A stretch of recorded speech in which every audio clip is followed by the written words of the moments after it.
All right. I'm back. The internet's better. I think. Hope. We'll see. Doesn't matter. Yeah.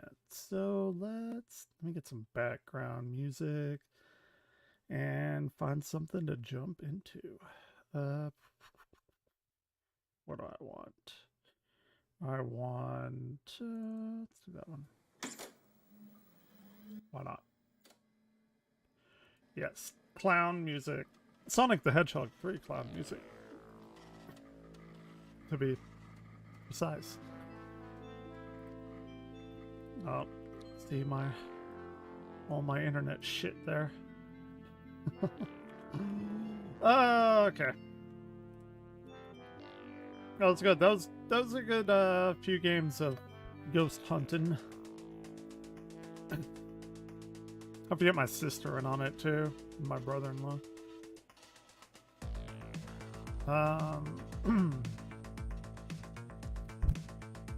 Let's figure it out.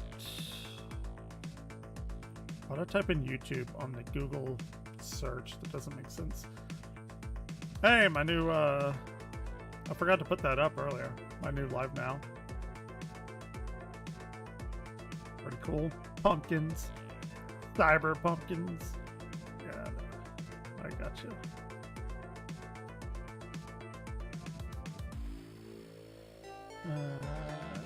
YouTube horror.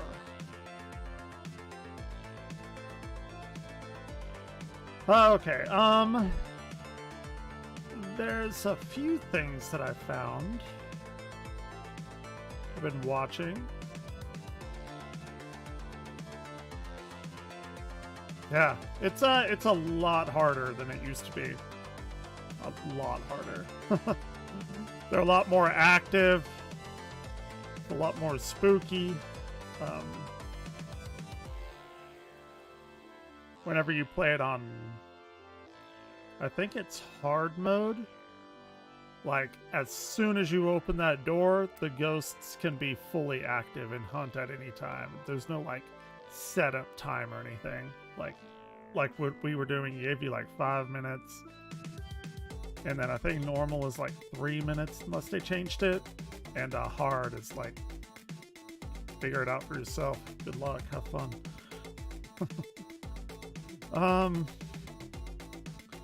So I've been watching a bunch of this Nick Crowley stuff because he's really good.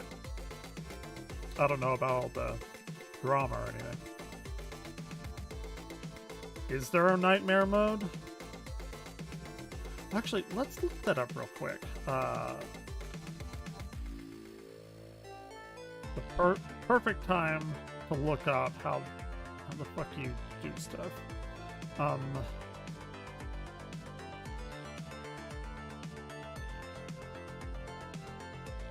Wait, what? What is Apocalypse? Is that the new update? Hold on. I checked the notes and I didn't see anything crazy. Maybe I just passed over it.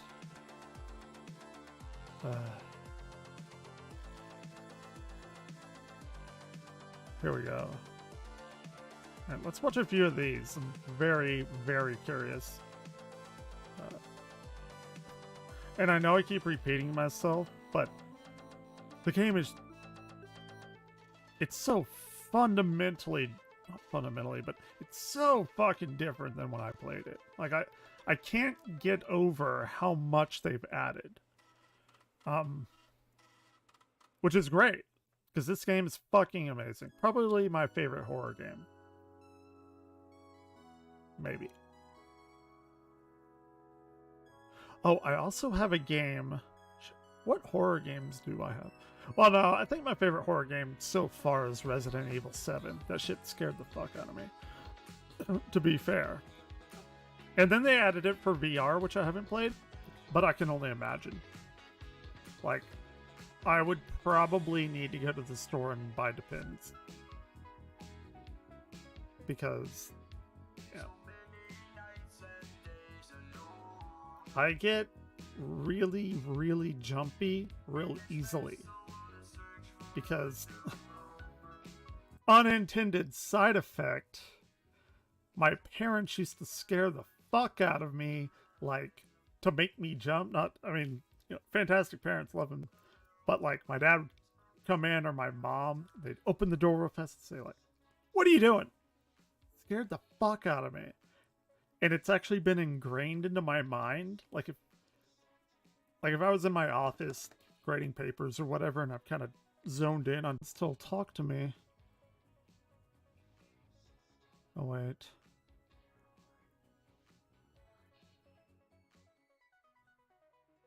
Yeah, hold on. How are y'all able to talk to me? Oh my god, it's so annoying. Okay, did that fix it? Gonna give me green now.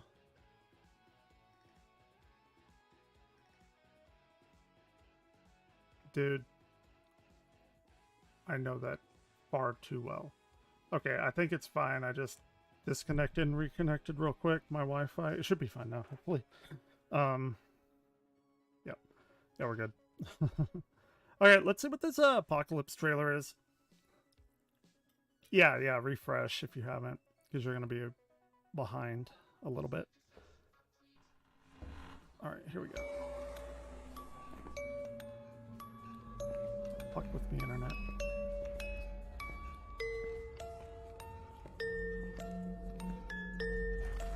Okay. Uh-oh. Hold on. What do we have? Why? Internet. Don't. Why do you have to do this to me? Is it actually still uploading? Or updating? I didn't think it was. Oh shit, it might be. You're right. There it is. That's what's doing it. That's what's doing it. Wait, why is there an update now? There wasn't like 30 minutes ago or whenever we played. Whatever. I'll do that shit later.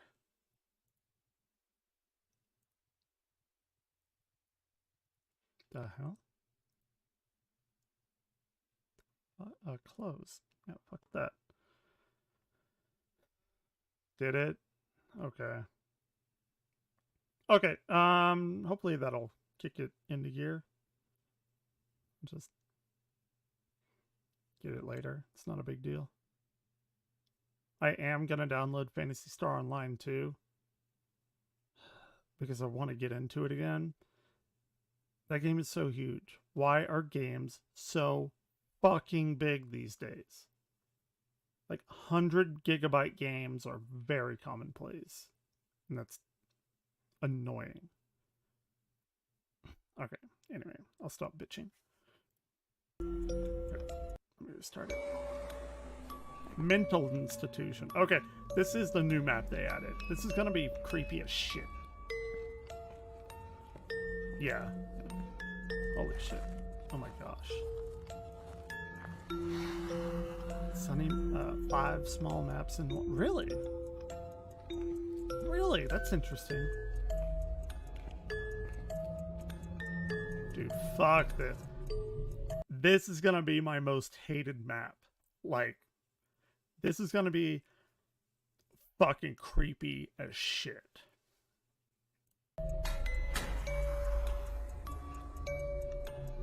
What? Custom difficulty?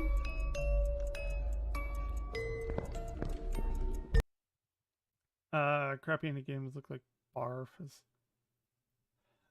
Oh yeah, absolutely. Yeah, the problem with these big games, I wouldn't really care, but the storage and price per, what do they call it? Price per gigabyte now.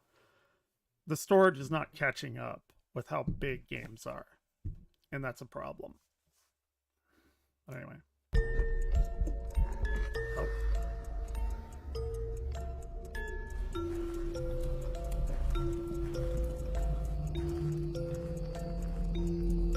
Wait, this is still... Wait. Is this... Oh, no. It's the campsite. Campsite, okay.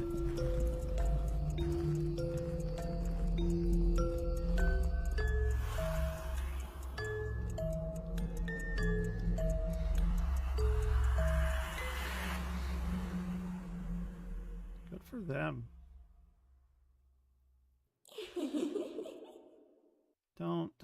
No. Don't do the kids, please. What did... Yeah, let's go into a little bit longer video. I'm very curious. Or was that like 8-minute long video? Okay, let's see. Hello, Ghost Hunters. The Apocalypse update came out this past week. So what are some things that you may have missed? Nah, fuck that. Fuck that. You see that? You see that? Fucking ghost. Upside down crucifix.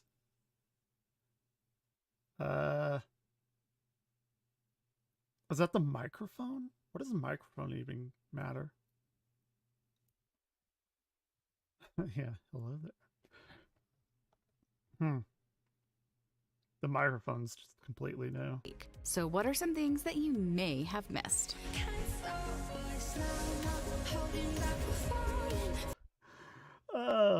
That intro music does not go with the subject material.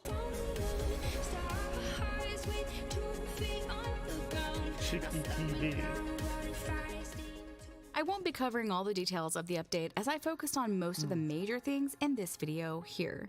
But there are a few things that happened with this update that you may not have noticed. The first major change was with the photos.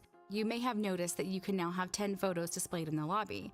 But this isn't the change I'm talking about. The entire point system for the photos has been scrapped, and I couldn't be happier. That system was so confusing and convoluted. You still get a star rating, and paid based on the star rating, but it's like demonic Pokemon Snap. You now have a more simple way to determine how much you'll make from your photos.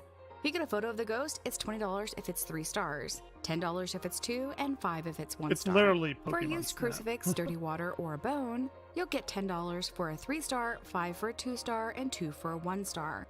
Ooh, they burn crucifixes? Crucify? I don't know. Don't know the plural. For everything else, they sure as fuck burn that Ouija board. I was not expecting that. You'll get $5 for a 3 star, 2 for a 2, and 1 for a 1 star. Okay, these are the photos. Take a picture of dead body. Interaction? Maybe that's interacting with the ghost. Fingerprints. Okay, that's one of the evidences, but you can take the picture. Footsteps, same thing. Cursed items, I have no clue. Oh, wait. That would be the Ouija board. Salt pile. Never did figure out how to pour out that salt. Dots, ghost, and ghost writing. So, okay, if you get evidence, take a picture of that evidence, and you'll get a little bit more money, I guess. Yeah. Star. This includes dead body, interaction, fingerprints, footsteps, cursed possessions, salt pile being stepped in, dots evidence with the ghost, and ghost writing. Photos are no longer affected by the difficulty multiplier, but according to the developers, with these changes, you'll be getting more than before. They've also changed how the scoring of photos works. The items in the photos worth the most money will always get precedence, but your score will be based on distance to the subject and how close it is to the middle of the photo. But as developers pointed out, this also means that you will always get interaction photos before fingerprint photos. So you'll need to either use UV lights when ghosts interact with doors, or willingly take 2 photos to see if the second is labeled as fingerprints. Another change many of you may not have noticed is that the bone is now worth more when collecting on larger maps. On a large map, you'll get $30, medium will reward you with $20, and small with $10. Another small change that you might have missed is that doors are now visible when dead. You won't be able to interact with them, but as a ghost, you'll be able to walk through any closed doors. There's also a few Easter eggs in this new update. I've mentioned them in my shorts, but if you've missed them, the Patient 7 ghost is still in the lobby. It won't jump scare you like it did before, but she's visible in the room that we can't yet access. Also, you may have noticed the 6 becomes 1 in the chapel of the new Sunny Meadows map. To activate this, you'll need to create a custom game with all 6 cursed possessions. These possessions spawn in the chapel in the ritual circle on the ground. When lighting the summoning circle, the crosses on the wall will slowly rotate until they are upside down. Upon lighting the final candle, the ghost will appear in the circle as normal, but the large cross in the chapel will also burst into flames. There may be more to this Easter egg that I'm aware of, and if you have some insights on this, let me know in the comments. That's fucking crazy. In true Phasmophobia fashion, an update can't be released without making changes to the ghost. So what changes did this update include? For all ghosts, hunting and event sound effect volume will now drop to 0 when players are more than 20 meters away. The singing from the music box will likewise drop to 0 when players are more than 20 meters away. Ghosts got some arm power and now throw things more impactfully. In other words, their throws should be more noticeable rather than small scoots across the floor. Objects are also thrown higher. What's more is that during a hunt, ghosts should be throwing objects more frequently. Every half second, ghost should have a 50% chance of throwing an item, assuming an item is in range that can be thrown. More specifically, the poltergeist has stolen the Oni's ability to super throw, meaning it will throw twice as high and as far as other ghosts. Also during a hunt, they will throw an item that is within range every second. As for the Oni, because it has lost its super throw trait, poltergeists just fucking wreck shop and throw everything. That's interesting. The other ghosts are, what did they say, 50% chance? Every second. As for the Oni, because it has lost its super throw trait, it will now drain the sanity of ghost hunters twice as fast during the ghost events. Ooh. Can also be seen for longer periods when flickering during hunts. The demon's rare ability to hunt above 70% will now happen more reliably. The Jinn has also had its sanity drain adjusted, probably to keep it from being too similar to the Oni, and will now trigger if you're in the same room or within 3 meters of the ghost. And the ability will now create EMF at the fuse box if any player is drained.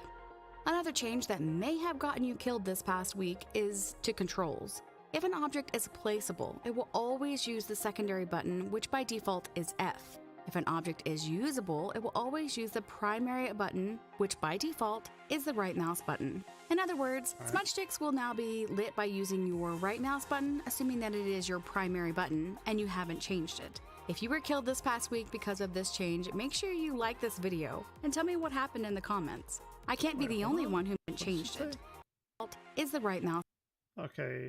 Is the right mouse button. In other words, smudge sticks will now be lit by using your right mouse button, assuming that it is your primary button and you haven't changed it. If you were killed this past week because of this change, make sure you like this video and tell me what happened in the comments. I can't be the only one who met an untimely death due to changes to the controls. And finally, let's talk about reporting players. The snitching, reporting players system is available in your journal. If you believe players are breaking the terms of service, you can report them and it will be reviewed by the team and players will be punished accordingly. Bans are progressive and increase in duration. That bears no... Might be offensive. I don't care about that. I don't play with random people. Whole lot of thoughts on this reporting system, and I personally feel it should have started with cheating and ended with cheating. I don't need Phasmophobia developers policing my games, and you shouldn't either. This is going to be a whole pile of problems. Mark my words. Whew. Now, wait, what are they doing? Never mind. Call me this? I chose this name for my... Ruining games? Comes to gaming, it's that it should be fun. If you're not having fun because of the company you're with, leave. The internet can be a scary place, sure, but if someone is making you feel uncomfortable or someone is treating you poorly, do yourself a favor and don't stand for it. I've personally received all sorts of horrible treatment in games. If you go way, way back on this channel, you'll find videos from a game you've probably never heard of, Fortnite. I've had some of my most fun and memorable online gaming experiences in that game. I've also had some of my worst, but I didn't have to report players. If I'm being mistreated, I leave. I join a new lobby and start a new game. And guess what? You can too. If someone is stealing your fun by being a whole pile of poo, leave. Your gaming should be fun. Now, let me put away my soapbox and tell you about the guidelines that Phasmophobia has put into place for this. Okay, third-party tools, modifying game files, hit speech.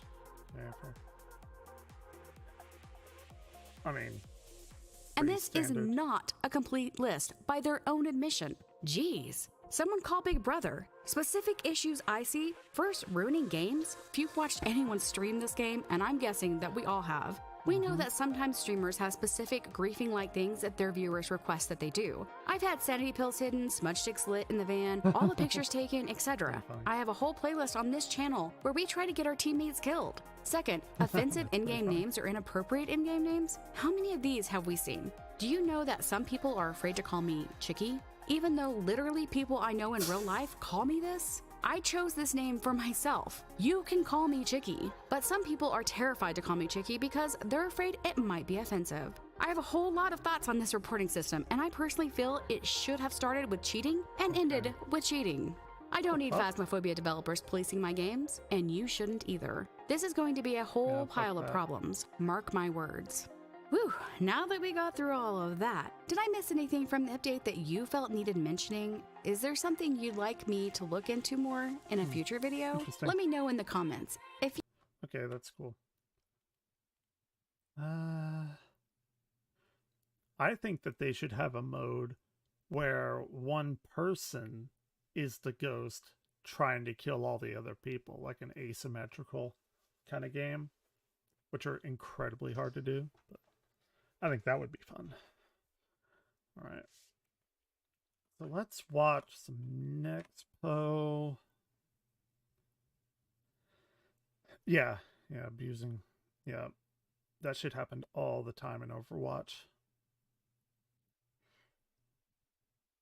Did we watch The Disturbing Art of AI? That's crazy shit.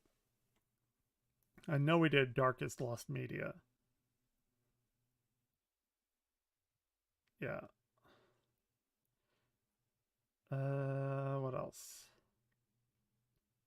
So I'll put on this Disturbing Art. We did watch the AI. I don't remember. Let's see. What else do we have?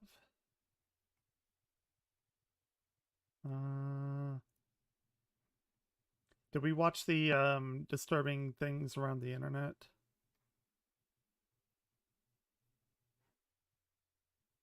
Those are good. Some of them are really fucked up.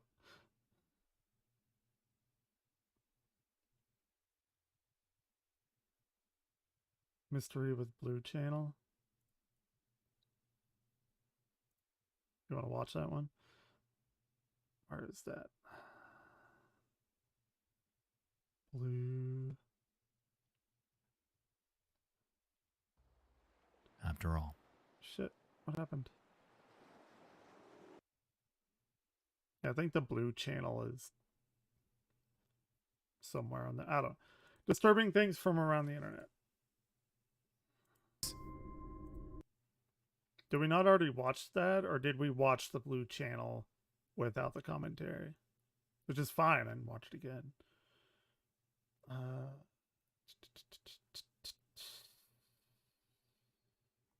There we go. Feeling Humber and Nate.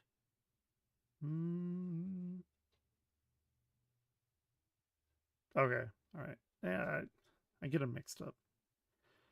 That's good. What?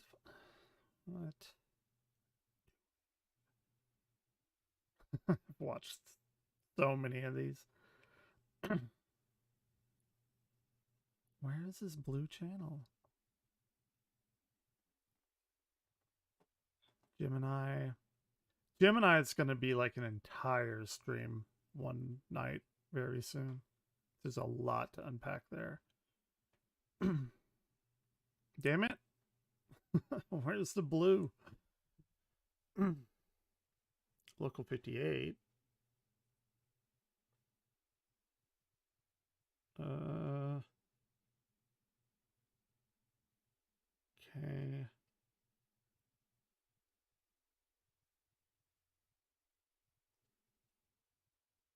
Am I blind?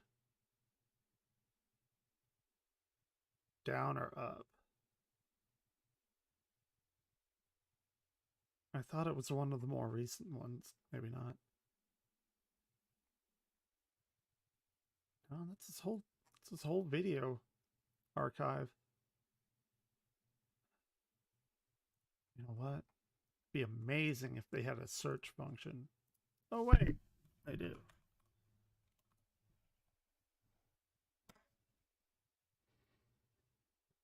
Okay. AI, what's going? Ooh, the dad thing is real creepy too. That's very strange. Why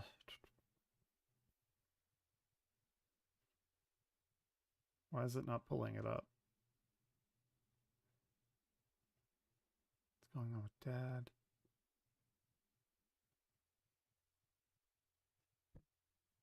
Maybe it's no.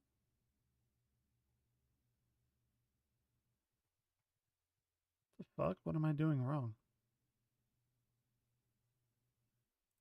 Okay.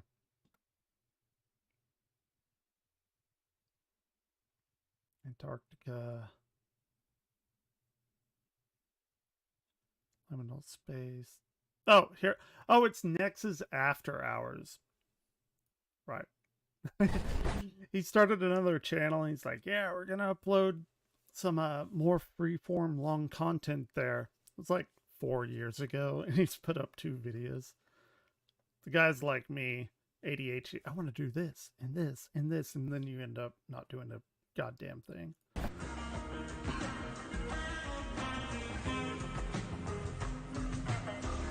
You are watching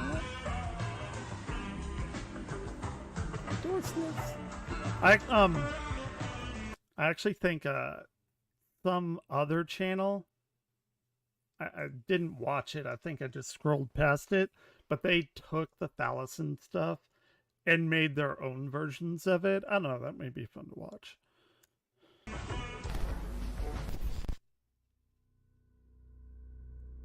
Oh yeah, I need to do the recording. All right, quick intro. I feel weird doing it on stream. But anyway. All right, we're back. This is a excerpt from the live stream that I'm doing. Tonight, we're going to do a bunch of random internet YouTube horror. It's not necessarily on one project. It's just a bunch of creepy bullshit. And I am live. If you want to join me, you can be live too. Very fun. Today, we're going to go to Nexpo's channel, link in the description below, and we're going to do his take on the Blue channel, which we've already done before, but we haven't listened to the analysis. So let's do that. Let's jump right in and go. Oh, yeah, shit. There's something about the genre of analog horror. No, I did change the title. Special. It's that intimate feeling you get when you get all cozy, turn all the lights off, and are staring straight into a piece of media that's designed to subvert expectations and terrify you. There's really no other feeling like it, and many of the scares that I've gotten from series like this have been absolutely effective.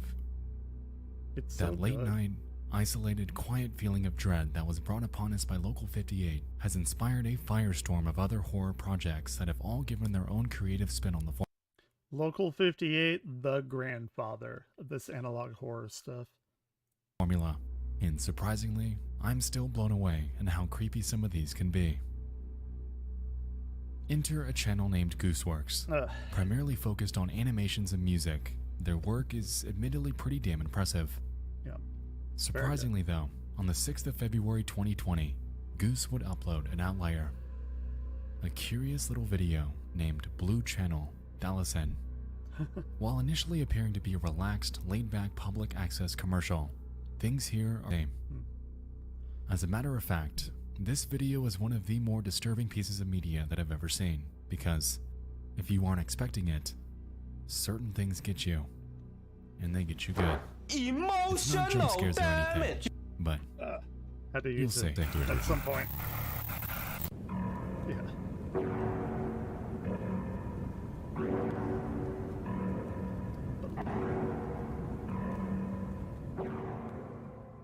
To understand the context for Blue Channel, we need to back all the way up to October 15th of 2018.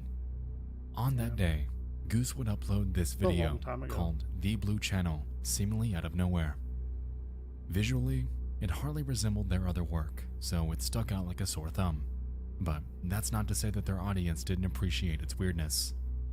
The video is 3 minutes and 11 seconds long and simply shows this blue VHS screen with the text blue overlaid onto it. A song plays and not much seems to happen, although the tension is excruciatingly abundant. Yup.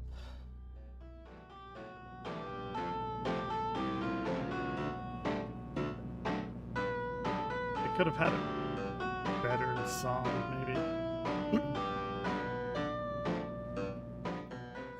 Sounds like a MIDI keyboard song. When we jump to the end, however, we can observe the video glitch out while this strange SCP-looking creature reveals itself within these distortions. I have not even touched the SCP catalog. We will definitely do that. That's like a huge project, which I haven't watched. It's brief, but it seems that the takeaway here is that something's off with this Blue Channel stunt that Goose is pulling here. And to be honest, I wouldn't fault you for assuming that this is just a one-off video back when it came out. Given that it was nothing like their other content, it would make sense. However, over a year later, they'd release yet another video in the same vein, named Deep Blue. This one is 8 minutes and 41 seconds long and is highly reminiscent of the former. However, embedded into this video are hidden messages, like, I didn't watch these. "You don't belong here," and "I don't belong here." I just did the Thalassen I'll thing. admit, it's a different type of horror, this one, that I haven't really seen expanded upon by many others lately. That kind that leaves your mind to wander, to see things that might not be there, and to fill in the gaps that the video's leaving for you. At the end of this one, we can see that long neck SCP creature once more, who claims... Nah, fuck that. You know what that looks like? That, whatever the hell it is. I'll tell you exactly what it looks like.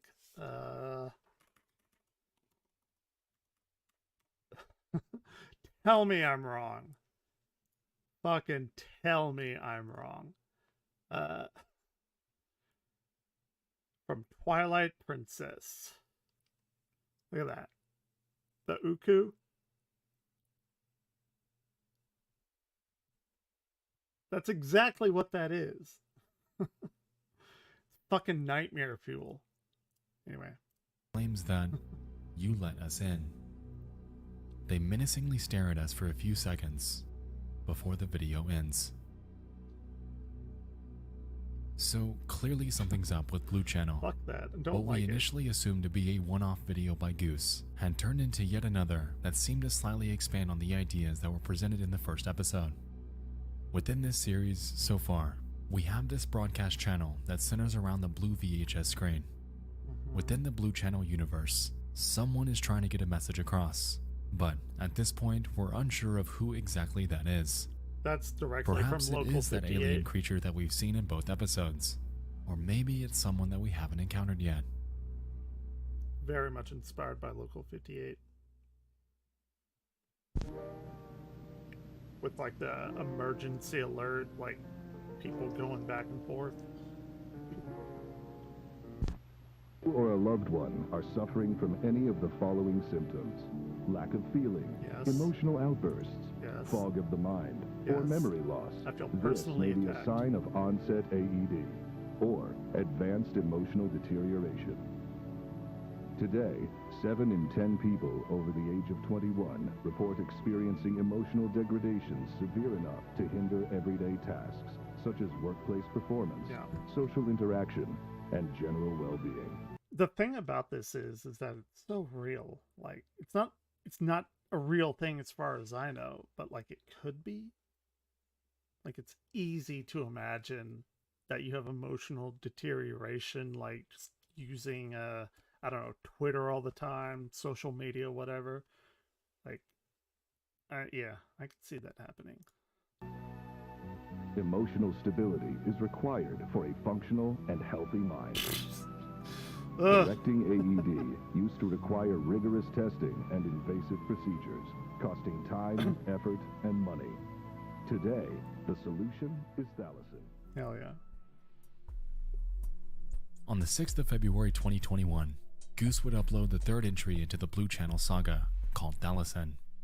As we can see, this one's an infomercial that's advertising a product to combat a condition known as AED, or Advanced Emotional Deterioration. Hell yeah. According to the narrator, 7 in 10 people suffer from AED, which is a pretty hefty ratio, and for all we know, shit, you could have AED without even knowing it. What? Hey, it's a good thing you're watching this though. Maybe you can be next in line to get you some Thalassen. Don't emoji. Anyway, smiley the video face. then discusses how effective Thalassen is at winky restoring face. lost emotion, before touting patient reports, claiming that they'd experienced higher, more consistent emotional quality after their first few doses of the drug. Soon after, we then learn that it's not a one-size-fits-all type of pill, since there are variants for each type of emotion that you'd I'll be do seeking that. to It's restore. weird. It's weird. Included in every pack of Thalassen are these common emotions: happiness, Yeah. sadness, anger, fear, and relief. Also, look out for over-the-counter options such as jealousy, hope, frustration, and pride. Now, I get some of those wanting to feel that emotion, but who the fuck wants to feel, what's the other? Jealousy. It's like, I need to get that Thalassen so I can feel jealousy today. Because, I don't know. It's just like, when would you want to feel that? Maybe if you're an actor, possibly. Did you know it's included? What? No, it did not. Hold on. Oh, there it is. Yeah, you're right. Wonder if that was on purpose or not. Interesting. Happiness, sadness, anger, fear, and relief. Also, look out for over-the-counter options such as jealousy, hope, frustration, and pride. I'm gonna feel frustrated today, god damn it. Strangely though, the commercial then shows available emotions that are less than desirable, like jealousy, frustration, and nervousness. Ooh. Pop a nervousness Thalassin in and then boot up Phasmophobia. I'm not entirely sure why you'd want to experience these things, but hey, it's there if you want it, I guess.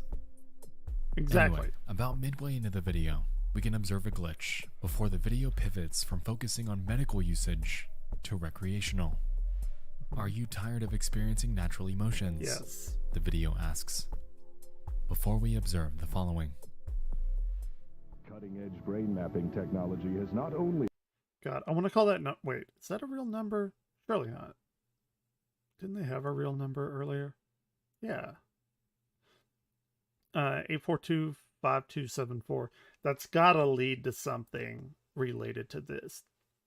Because no one in their right mind would put a random number there. In fact, I think on TV shows it's illegal because you have to have 555-5555 because they were putting in random numbers and got a bunch of complaints whenever it was an actual person.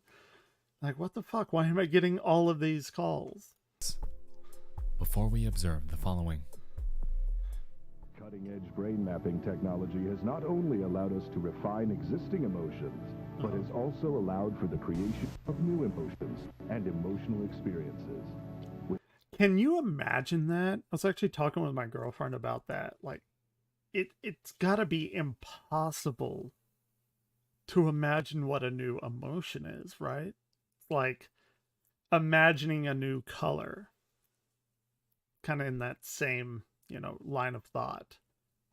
Or describing color to a blind person. It's like, can you imagine that? No, I can't. With Thalassin Plus, experience emotions beyond previous natural capabilities. These new emotions include degrance, humber, So you gotta wonder, I mean, this would be describing what those emotions are, so, I mean, fair enough, I'll take the L on that. Like, it's the facial reactions to to that emotional feature. So no, it's still like not conveying what you mean, because even this, you're like, what the fuck? Why are you doing that? Why do you look like that? It doesn't make sense. Age, dorselessness. Man, yeah. Andric. So Andric. It's like you want to relate it to something. Like Nage is like happiness turned up to 11, or not being able to be not happy. That would be awful.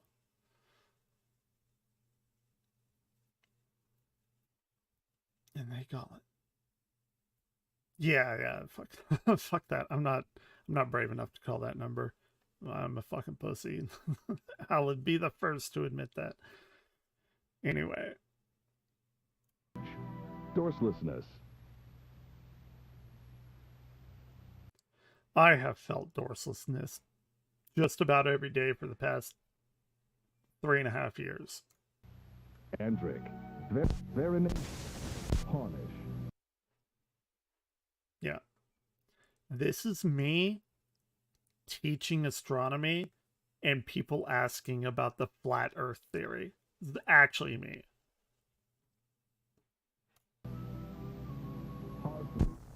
A Harfam.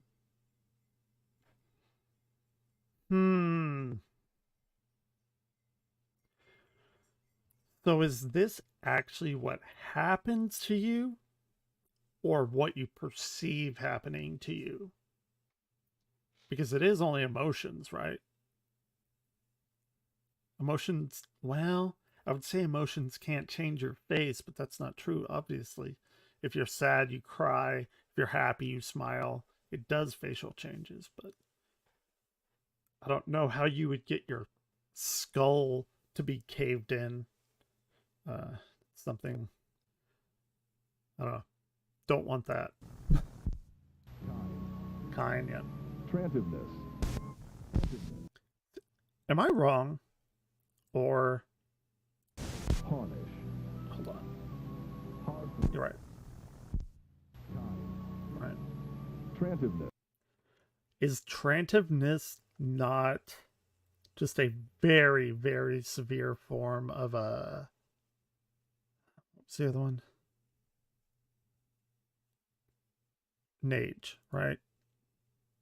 Degrance. Humber. Nage. Right?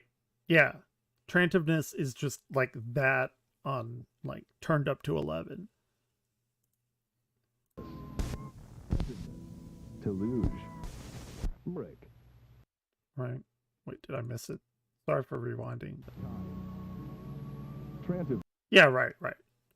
See? Am I not right about that being related to Nage? It's a very important question that nobody should ever know. Teluge. Brick. Man, people do Lorik like every fucking day. That is not a new emotion at all. Teluge. Brick. Lorik and Teluge. I've experienced Teluge before. That's a story for another day. It's a very funny story. Devastating when it happened, but now hilarious. To experience the power of Thalassin, call the number on your screen now before supplies run out. I do want to call it, though. Like, I really want to call it. I'm very curious. I don't know what it is, but something about that last half never fails to get me. So here, we observe the effects of Thalassin Plus, an expansion to the base drug designed to help you experience emotions that were previously not naturally possible. We were able to initially observe Degrance, which seems to be the most normal of the bunch. Yeah. To me, this seemed to serve as mental conditioning, giving us something to relate to before slightly making things weirder with Humber, an emotional state that still appears relatable, yet a bit uncanny. This point's taken even further with Nage, something that appears to be an overly forced state of happiness. Hey, yeah. Too happy. Exactly. Like, it's inhuman. It's like the Joker. It's here when we begin to realize that something like, is off. Yet, gas. due to the speed at which the video progresses, we don't have enough time to process that. And then we see dorselessness, a shrouded, deformed, rotting state of being, with one eye staring back at us to signify that this person, or thing, is alive. And then we're shown a few others. Past 3.5 years. Varination, and Punish, the inhuman variants that exhibit warped faces and are not physically possible. Yet, while this point's so, we're still able to make out the shape of the head, which allows that sliver of relatability to remain. Yep. And at the same time, driving the level of uncanniness to that of total repulsion. It's here where fight or flight kicks in, and this is what makes this video so disturbing. Stop it, internet. From Harfam onwards, the idea of the human becomes so heavily twisted and deformed that we now accept that what we're looking at is something that isn't part of the world as we understand it.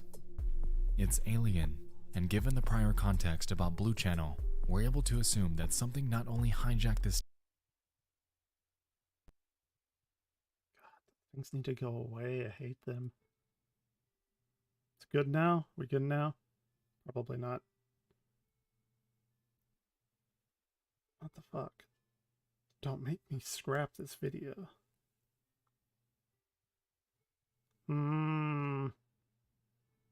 Oh, wait. Okay, we're fine now. Sorry. Installments, if there ever are any. In the meantime, though, I'll be taking my Thalassin. Lorik, to be exact. Yeah, I need some of that in my life. Good man. And hey, maybe you might too. Yes, I probably do. I wanted to thank all of you that are here for joining me in this first episode of Nexpo After Hours.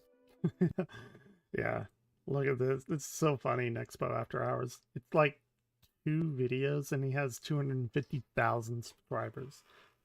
Like, what kind of, like, shame do I even feel right now? Putting out all this awful content, I guess. Whatever. I'm not jealous. It's fine.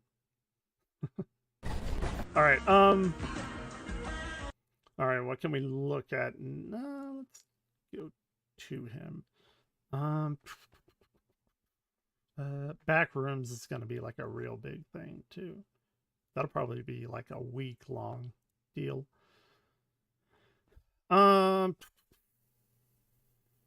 Did we not listen to any disturbing things around the internet? Because there's like 13 of them. Yeah, attractiveness. Yeah. Do what? Check my recording. It should be fine. Anyway, let's where's the first one? Let's just start at the beginning. All right. It's volume 5 and volume 1.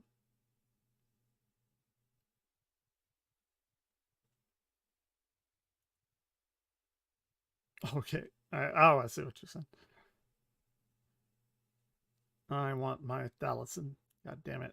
Cannot operate without it.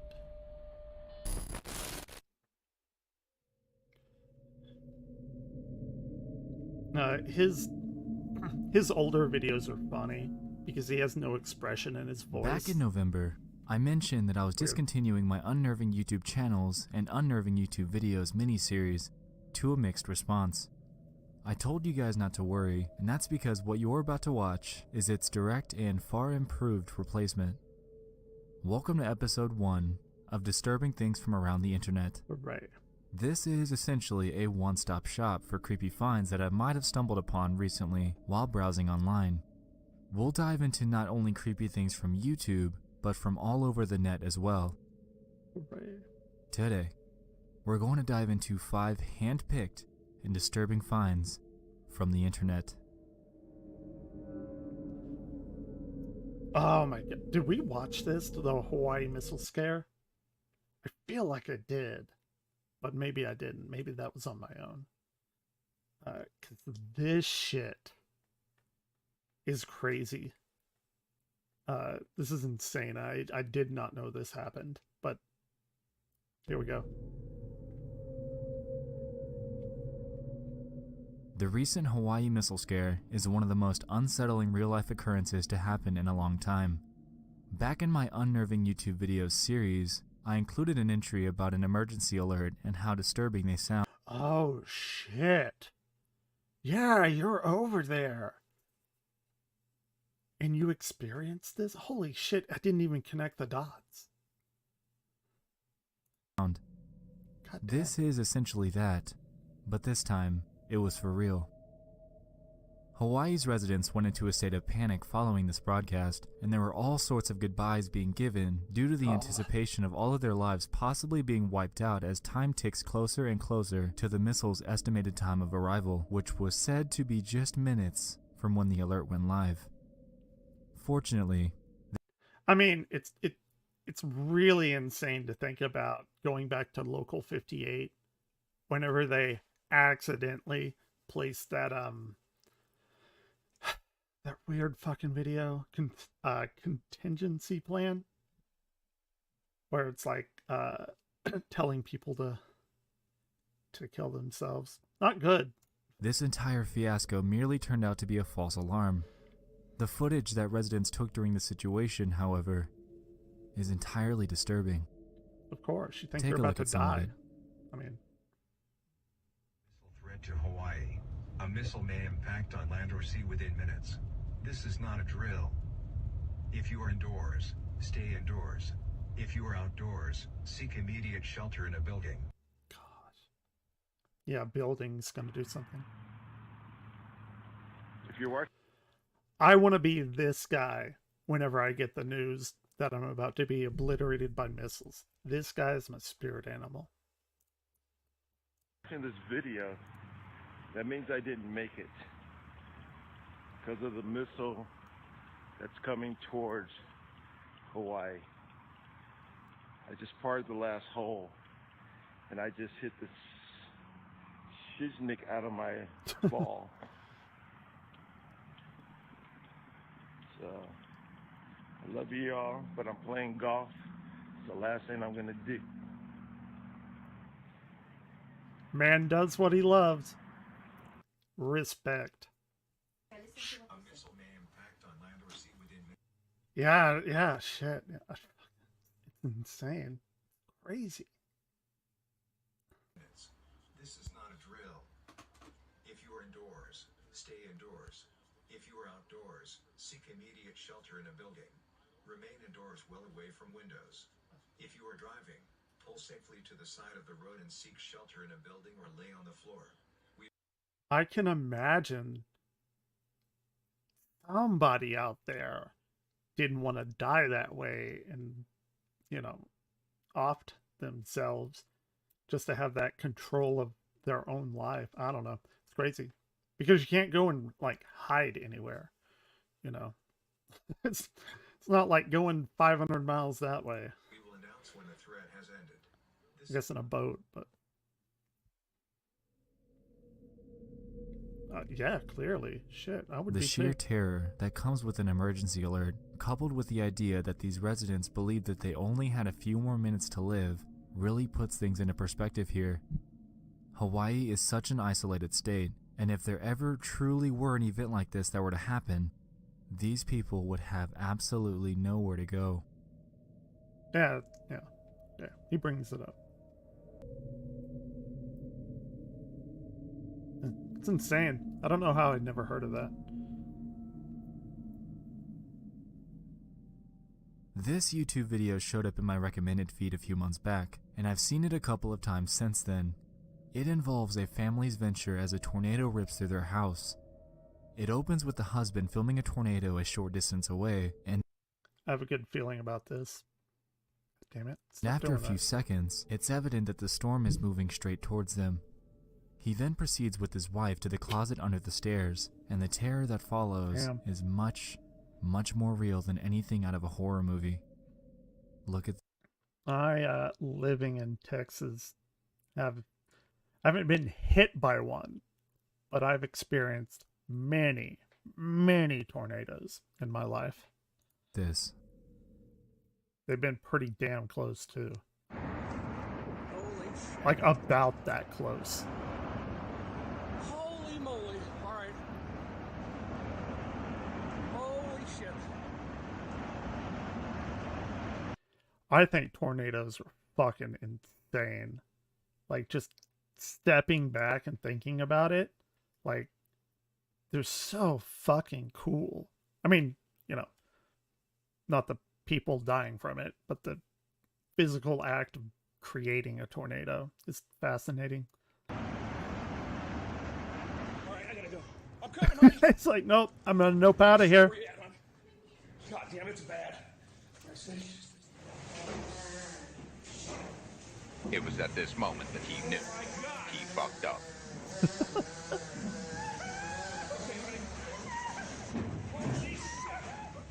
It's terrifying.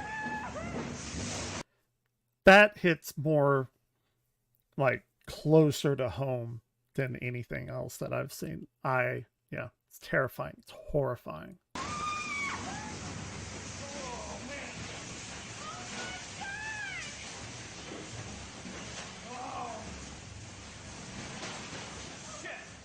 Shit, yeah. Don't go out there. No, not yet. Don't. You think he's gonna go out there? Like, how fucking stupid do you think he is? He's not gonna go out there.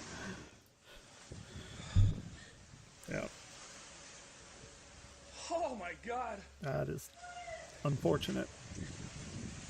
Our house is freaking destroyed, Josie. Man. No. fuck that. If that tornado ripped out that wall, and I assume there's a few poles holding it, but I'd get the fuck out of that house immediately. Yeah, you survived the tornado, but are you going to survive your house collapsing on you? Bad. Oh my God! It's not good. Not good. Where's Autumn? Oh, I've never seen anything like it. Yeah. Oh shit. At least they're alive. I mean, I understand I would be devastated if I lost all my, like, D&D books that the I've way been that they kept their collecting my composure life. after an event like that is absolutely mind-boggling, and if that were me, I don't think I'd be able to stay that calm. The sounds of the tornado alone are enough to put a horrific image into our minds, and the aftermath of their home is nothing short of grim and depressing. This video isn't anything like a movie. It's genuine and unfiltered, and I can only hope that this family successfully recovered. No matter what kind of storm it is, this really is something that can happen to any of us, at any time. Kind of. Yeah, it's crazy. One time I lived not too far away from here in Dallas, and we had a tornado warning. And me, my dumbass self, I go out there. It was actually at night. I don't know why I went out there, because I wasn't going to see anything, even if it did hit us. But they were playing the alarms. I'm like, oh shit, yeah. I don't know. I just fucking love that kind of shit.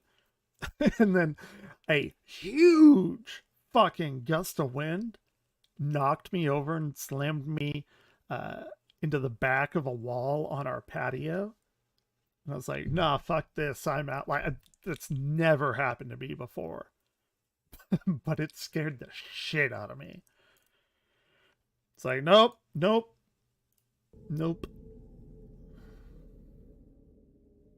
This is another Facebook post that went live on October 3rd. A user by the name of Terry made a post asking people if they heard the eerie radio broadcast that went live on nearly every station in Louisiana. She claimed that she couldn't find anything on the news regarding the matter, and that after reaching out to other individuals who posted videos of the same thing, determined that this was happening all over the US. It's crazy. This is what they heard.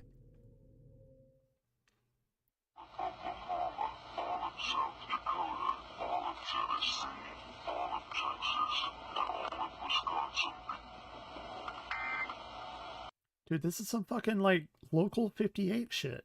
Tell me it's not. It's exactly like that. It's horrifying.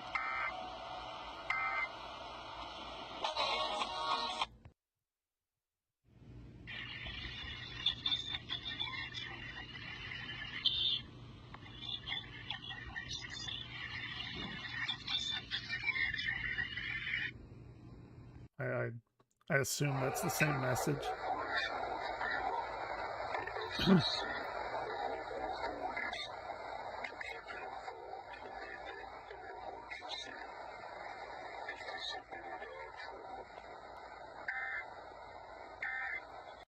I almost want to take the audio from this and do noise reduction and stuff and see exactly what they're saying, because it's really, really bad static or reception, or I don't know, whatever. I'd like to clean it up though. Be interesting.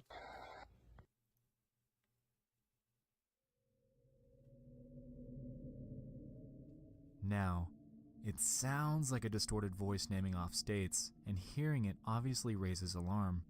Allegedly, according to radio broadcast stations, this was an emergency alert test that was sent out, and apparently this happens all the time. The stations claim that it's due to a difference in sampling rate from the raw broadcast to the radio station. What is it, audio investigator? Elaborate. If they're out of sync, it causes creepy distortion like you just heard. This is, of course, distortion. What the radio stations claim. What was actually being broadcasted, however, is to be determined. Yeah, what was it for? Emergency alert for what? Fun time kids care. This was a very interesting thing to follow. Back in 2015, a Reddit post was made in the conspiracy subreddit by a user claiming that they lived very close to a supposed daycare that had an extremely strange look to it, and in all 5 years of them living there, have never seen a kid arrive or leave. As expected, this struck interest in Redditors, and people started throwing in suggestions for what it could be. Some claimed that it could be a money laundering center, while others suggested that it could be used for child trafficking. There was also, of course, a group that believed that this was simply I would be an audio investigator. And there's nothing more to see. That's what you're saying. Things got interesting though when one user named Deathship commented this: "I'm going to advise you guys to stop looking into this place." This just drove the interest in the building up even more. Right. After looking into Deathship, people are so fucking stupid. Like, whenever you say something, or say something for people not to do, they're going to do it. I can demonstrate it right now. Don't think of a pink elephant. I bet 100% of people thought of a pink elephant. Background, they came to the consensus that he's potentially just a troll trying to scare people. However, that doesn't discount the other comments left by users claiming the same thing that the original poster did: that they live in the area and have never seen a kid come in or out in years. They also went to the Funtime Kids Care website and described it as being super sketchy and plain, with a bunch of stock images and a phone number. When people decided to call it, they were either sent a voicemail or a lady would answer in a very eerie tone before hanging up Internet, on them. Stop it. One other user claimed that it's indeed a real daycare and that they used to be a mail carrier for that neighborhood. However, one part of their response was a little strange. They said that it is in fact full of kids, but every single time that they deliver mail, no matter the time of day, it would always be nap time. Pretty strange stuff, but that's not even the end of it. People took to Google Maps Street View to check out the place, and they determined that the windows to the daycare have been covered up for years and have... Okay, I think we're back. Another lag spike, but I should just have that on, like on a recorder, so we can play it over and over and over. Hardly ever changed. One of the few instances of somebody being outside of the building is one snapshot that a user caught where someone is out in the backyard for some reason or another. This led to even more speculation, prompting people to check out the place in person, which quickly became a large problem. One Redditor claimed that they traveled to visit the daycare, and at night, when they got a glimpse inside, they saw nothing but a chair aimed at a TV, showing surveillance footage of another room. Of course, many other people visited the daycare, even during, quote, operating hours, to try to get a peek into their windows. This led to another large issue in itself regarding grown adults trespassing on a private property to peek into a window of a supposed daycare with supposed children. Yeah, that's not a good look. Don't do that. Children that they saw outside the place. Don't do that. This inevitably led to an even larger issue, so police began to monitor the place, and Redditors were urged to stay away. One person managed to get pictures of the inside, and it seemed pretty ordinary.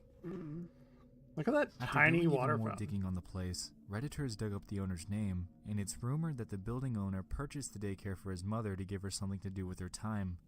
Allegedly, she's been running the daycare for years, even though they have multiple violations on their state record. This is, of course, speculation and determinations from Reddit, so take these with a grain of salt. All in all, the general consensus is that this is indeed a normal daycare. A strange, eerie, and creepy one, but a daycare nonetheless. How do you get in contact with people? We just dove into 5 disturbing things from around the internet. I hope you... Now we're gonna do more!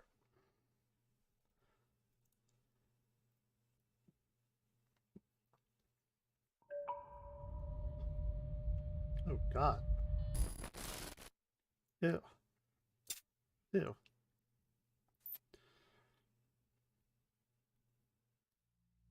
D5.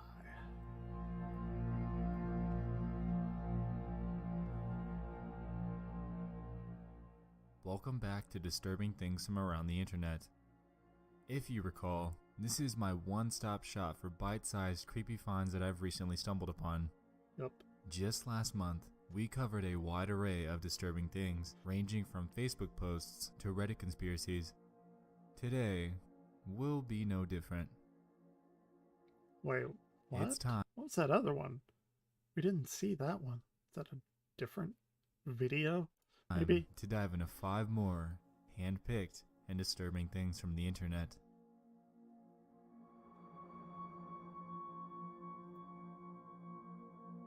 Marsters. Back in 2010, there existed a Buffy the Vampire Slayer fan forum called the Bloody Board. It seemed to have been thriving for quite a few years, with posts dating way back to 2004. Jamie Marsters, a play on the name James Marsters, an actor on the show, ran this forum that contained over 40,000 posts. Everything seems fine here, right? Shit. Well, the scope of things takes a pretty big 180 when you realize that the forum had only one active member, Jamie Marsters herself. Each of these conversations were simply her talking to herself, and the topics ranged anywhere from fan meetups to the show's schedule. What? The peculiar thing about this is the math that comes with it. To keep up with the number of topics that were found on the forum, Jamie would have to have posted once every 84 minutes, 24 hours a day, 7 days a week, for 6 years. Alone. No matter her motive, it's just a little strange. Theories have been thrown up that Jamie is a crazy superfan, and others believe that this entire thing was run by a bot. This actually leads to my next point. That could be true. Unfortunately, in October of 2010, an article called The 7 Most Unintentionally Creepy Places on the Internet was posted by the website Cracked, and as you might have guessed, this board was on that list. What ensued afterwards was an endless barrage of people storming the board, posting vulgarities, pornography, and other unrelated, undesirable content. It's estimated that a total of 36,753 people flooded the place in the short span of 24 hours. After logging in and being surprised with the endless barrage of posts, Jamie ended up shutting down the board, casting it into internet oblivion. Can you imagine that Jamie had used this forum as a sort of news hub for the show so she could keep up with articles about meetups and conventions? The thing is, how big of a fan do you really have to be to make 40,000 posts to yourself? That's what calendars are for. You don't have to make a fucking YouTube channel to remind yourself. Oh my god. Okay, whatever. Whatever.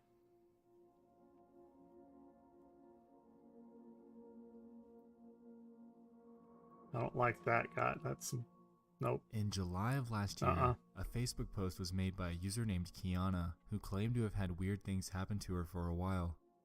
She claims that about 3 years ago, I took this photo and realized that there was a face in the background. People said that it was my younger sibling or someone else at home, and it wasn't. Even if it was, I was using front-facing flash, and dark-skinned people like me and my brother don't show up in the dark when using front-facing flash. Anyway, people thought it was a lie, and it never was.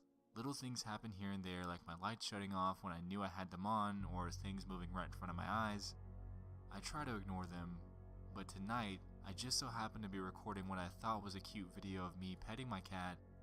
This is some phasmophobia shit. And then you see my cat jump. The photo in question is this. If you're unable to see what she's talking about in the circle, I've done some enhancing for you.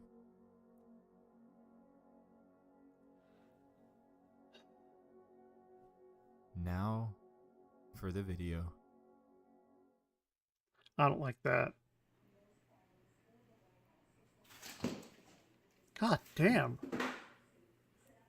No way. That has to be fake. There's no fucking way.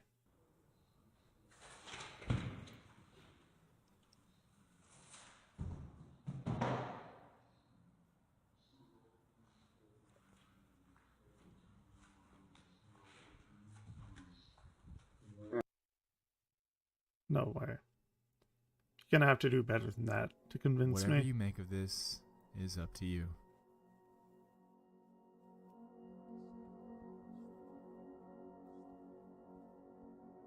Not an aircraft. In 1978, an Australian pilot named Fred Valentich was flying over the Bass Strait in Australia and ended up disappearing under mysterious circumstances. To give some quick background, Fred held a Class 4 instrument rating with over 150 hours of flight time. He was also known as a pretty big UFO enthusiast. He embarked on a nighttime training flight over a 125-mile span of the Bass Strait on October 21st, 1978. Midway through his flight, he contacted air traffic control about an aircraft that was accompanying him. He claimed that the craft was flying at about 1,000 feet above him and seemed to be taunting him.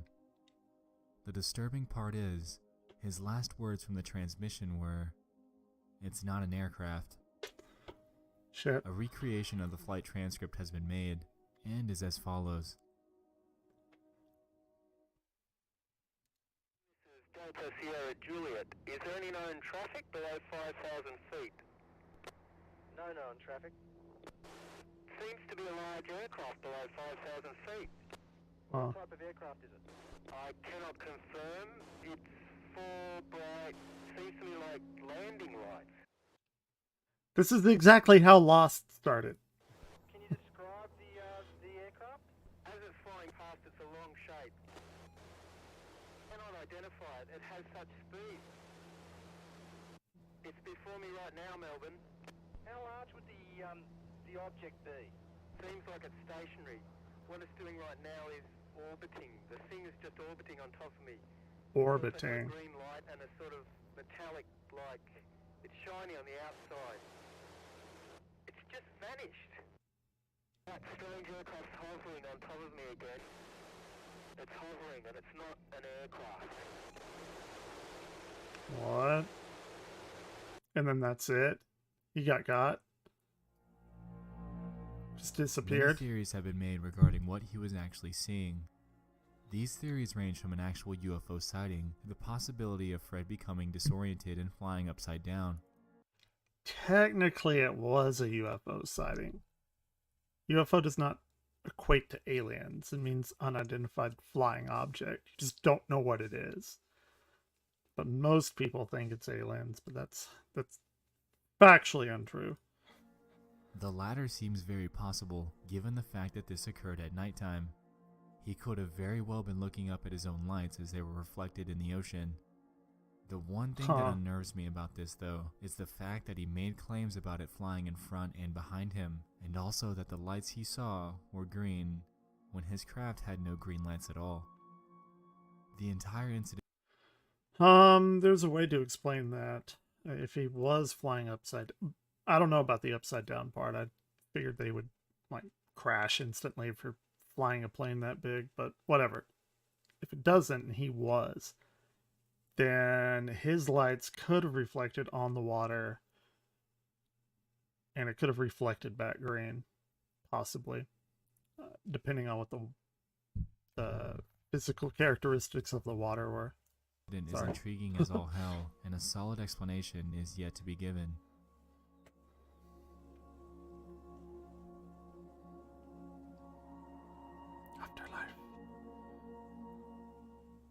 In 2014, model and fashion designer Lauren Scott was found dead in her New York apartment. She died by hanging herself with an improvised satin noose. Yeah. While this death is tragic, the incidents that followed were nothing short of chilling. Lauren was known for scheduling Facebook posts and tweets for her audience. After her confirmed death, her accounts were still sending out updates, and her PR team did little to stop it before any sort of backlash. I've thought about that a lot. Like, inevitably, whenever anyone dies in this day and age, they're gonna have social media stuff. Like, I don't know. It's really fucking weird to think about. Like, do they have some kind of plan in place whenever a person dies? Like, do they delete them? I don't know. It's strange. The strangest part about this story lies with her scheduled Facebook post. Hours after her body was discovered, this image was published to her page showing dresses hanging from a tree. It shocked many people and also led them to believe that this was another celebrity death hoax. However, it wasn't. This was very real, and strangely, the image that she had scheduled to upload was, given the circumstances, nothing short of unnerving. Yeah, ooh. Because that's how she died. She hung herself. So you have a bunch of dresses hung on. Yeah, okay. No. There exists a channel that goes by Human Being 15 that has only one upload to date. In this 9-minute video, you're met with what initially seems like a random, ordinary person rummaging through some old notebooks and storage. Things begin to take a strange turn when you realize what this channel is trying to convey. Let's see if you can spot what's off about this before we go any further. Okay. That's literally my room when, like, creating a novel or a D&D campaign or something. Freaking love notebooks.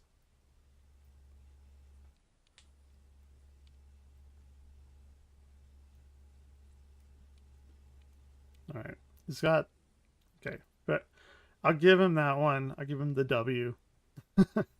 He's got a lot more than me. I'll take that L.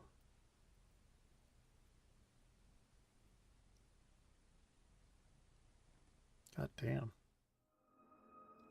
As we just saw, at about 2 minutes into the video, the camera panned across a poster that says, "Mr. Diddy, all this hard work I have done for you."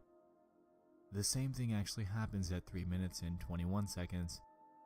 We then are shown hundreds upon hundreds of other notebooks that this person's got stockpiled in one of his rooms, and at about 6 minutes and 20 seconds in, we're finally shown what's in one of the books. Yeah. Papers in this day and age. Can you remember the last time, like, you wrote something substantial with a pencil or a pen and just not typed it? It's been a while. It's the phrases, "Please, Mr. P. Diddy, please respond," and "Brother Diddy, please accept." Holy shit. Over and over and over. Human Being 15 then goes forth to show us more of his stockpiled notebooks before the video ends. Same. Allegedly, this video is a re-upload from their previous channel, namely titled Human Being 151. The creator would go by the name Insomniac and had over 1,000 videos showing this sort of behavior. His video titles ranged from things such as "Diddy Dear Diddy Please Read This" to "Diddy TV Official." There were even some that had song lyrics in the title, presumably to somehow gain his attention. According to the site Cracked, which we mentioned earlier, whom, at the time, had access to his endless library of videos, the content on Human Being 151's channel started with insanity from the very first video, and went downhill from there. What's the end game? Right? There's to be some kind of, like, end game or reason. Surely it was somewhere in there. Or maybe he, I don't know, maybe he just fucked up. While the original channel has long been deleted, at least we have this re-upload, which tells us all that we really need to know about the kind of guy Human Being was. Obviously, this guy has an indivisible obsession with the hip-hop artist P. Diddy. Why him out of all people? I was about to say, like, how fucking random. A stalker super fan of P. Diddy. Like, whatever. I'm not going to kink shame. I really couldn't tell you, but this guy clearly wanted to be noticed and went to extreme lengths to get his attention in the most disturbing manner possible. Like what? But I don't understand. And there you have it. We just dove into 5 more. Hey, let's dive into 5 more. The internet. Now before. All right. Oh, this one has chapters. Thank you.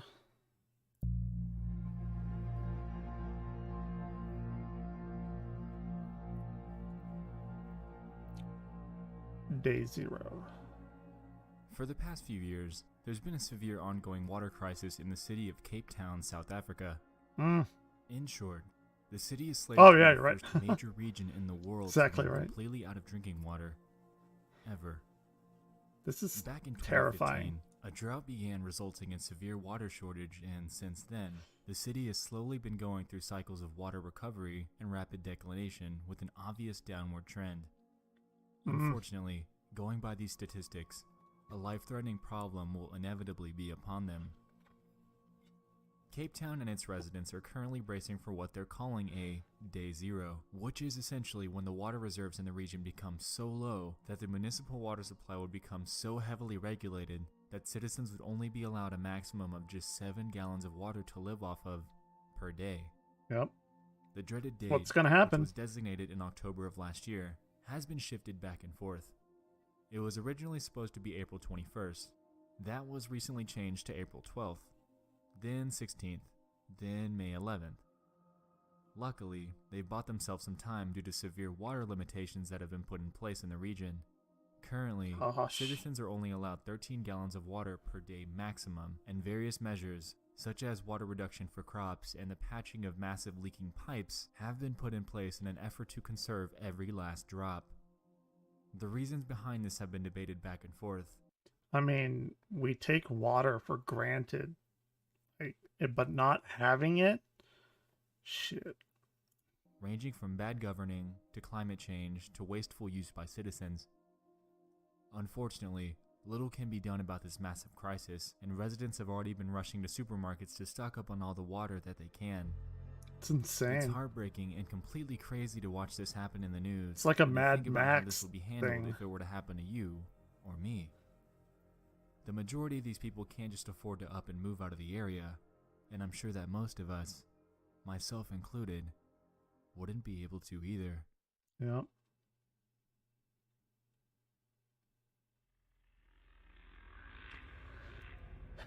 Phantom and Rom.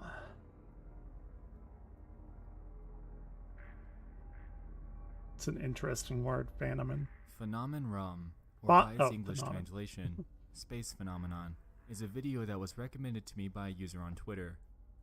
They claim that they found it in the related videos section while watching a video about a French book that they read. After I saw their suggestion, I took a look, because why not? Well, what I saw was pretty surprising and pretty disturbing. Look at this.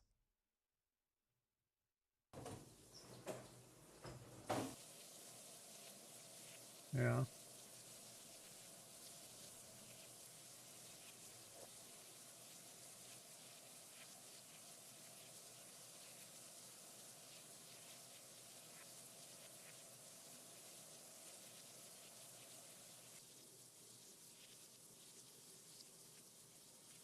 I don't get it.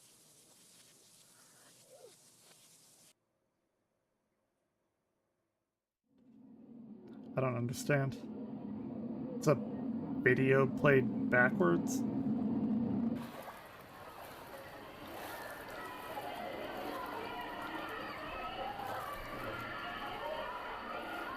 This is like some kind of backroom shit.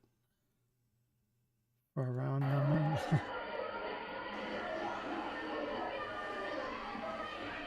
I mean, I'm more confused than anything.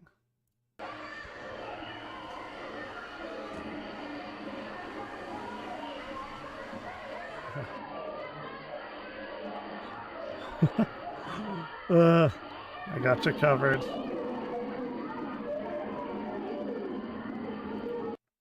Fuck this shit, I'm out.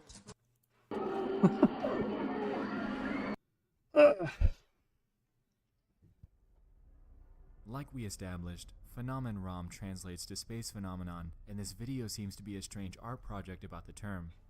Yeah, it's we begin to notice a recurring pattern. I don't know. Those two words. I don't get it. The date January 1st, 2009, and a few phrases that read 17 UHR, Landworcester, 55, Darmstadt.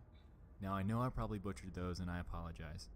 Anyway, it seems that it's trying to tell us space phenomenon, January 1st, 2009, 5 p.m. in Landworcester and Darmstadt. I don't like thinking about 2009. Unfortunately, Doing any digging on that date in history brought up little to nothing regarding any events involving space exploration or anything of the sort in these German cities. Shit. Honestly, Why is it doing the way that that? they present Better this now, video is just strange to me, and really leaves me wondering what the meaning truly is Spooky. behind all the bizarre imagery and terms that they're On throwing purpose. at us. The entire channel as a whole is just plain weird. The name is this. I'm not even going to try to pronounce it because I'm just going to butcher it. And they seem to post strange and obscure art style videos that seem to make little to no. I took 2 years of German in college. No fucking clue. Don't remember anything from it. At all. Sad times. Sense at all. Also, they're in German, so it adds another level of obscurity, given that you don't speak the language. All in all, the channel, while old, definitely deserves a look. The only thing that I do remember in German is, I'm going to be like him, butcher this, but what is it? Was trinken Sie? What are you drinking? I mean, what other phrase do you need to know in Germany? Much like Space Phenomenon, is filled with secrets that just might have a little more to them than we think. Was trinken Sie? Tea? Yeah.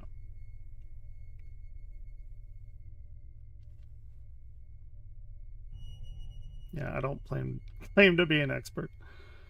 This third entry involves yet another creepy Twitter saga that's been unfolding recently. It was fun. I liked it. A very strange Twitter account that went live around 2 weeks ago. The story surrounds a person who's stuck in their house while they document their life as the sun is completely gone. Oh shit! Yeah, I did watch this. This is crazy. If you have a Twitter, definitely follow this. They're still active on till this day, as far as I know. The account tweets daily, and each one seems to add a notable plot point to the story. Since its inception, the Twitter profile has garnered significant attention, and I'd just like to walk you through some of the notable points in this story, since it definitely is intriguing and completely disturbing.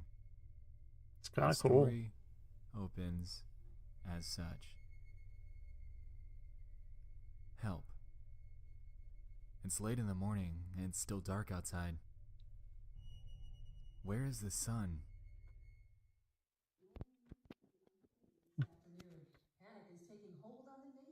I don't know that. Sorry.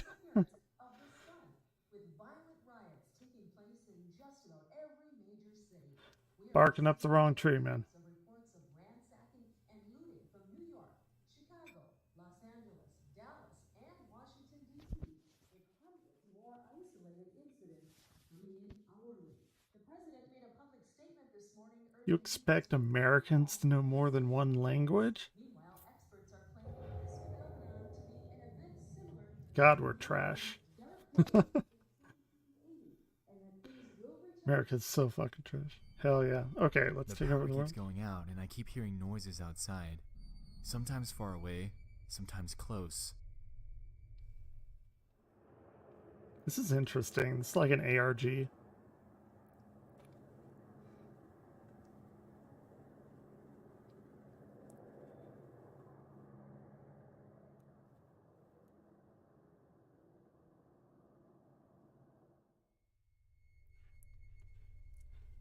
I can't sleep. I think the noises outside are gunshots. Shit. I went outside. I saw something out there I can't really explain, but I can show you. What was the name of that video game? Fuck, I used to know it.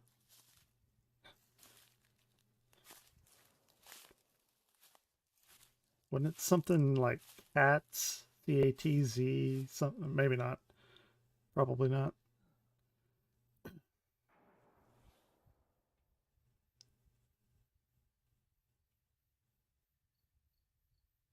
God, that was like one of the first internet memes ever. Zero Wing, yeah. What the fuck did I think? Cats. Yeah, you're right.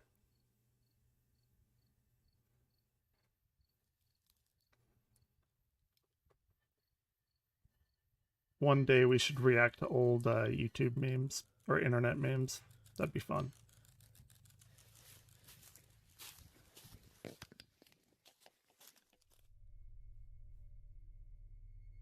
Something just flew over my house.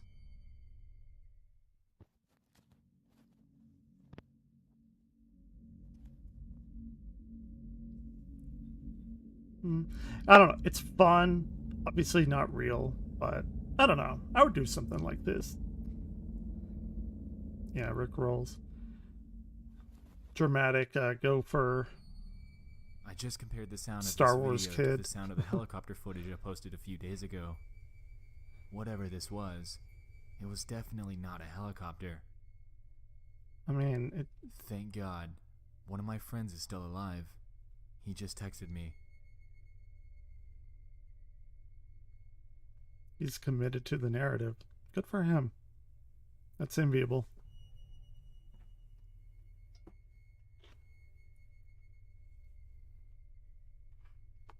Yeah. Now we have another problem. This guy's been standing completely still with his back towards me.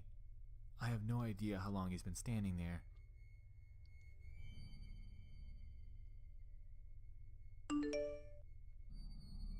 Oh! I didn't get scared by that at all. Whoever was standing outside is gone now. Shit.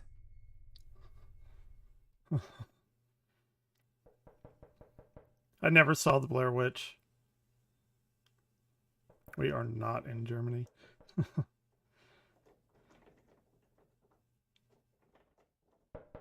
No, fuck that. Fuck that.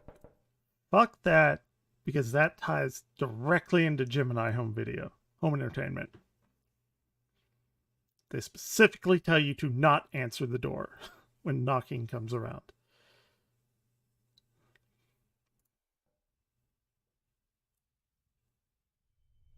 Come on, internet. Someone's screaming outside. There it goes.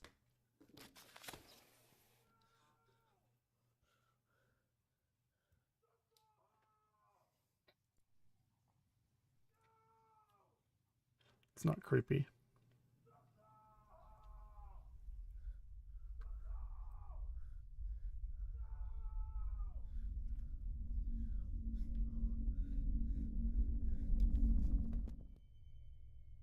I can see a faint light outside my bedroom window.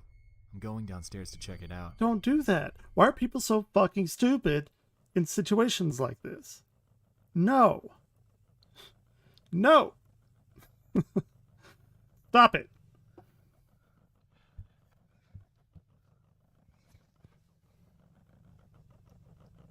Oh yeah, I should have put up a seizure warning or something.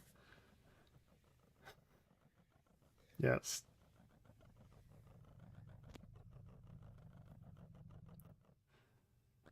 Ooh.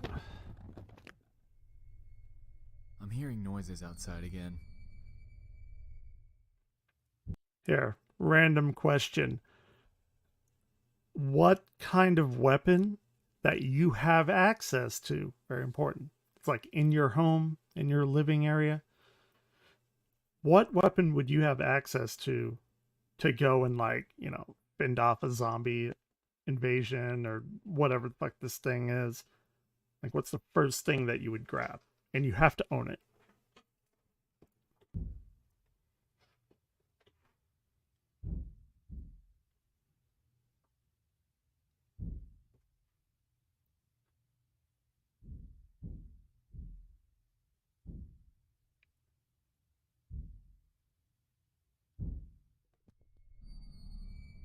I swear to God, it sounds like someone's banging on my door, but there's no way in hell I'm going downstairs to check. Okay, yeah. Okay, he didn't go downstairs. Wait, I thought he went downstairs to see the light. Or is this a different night?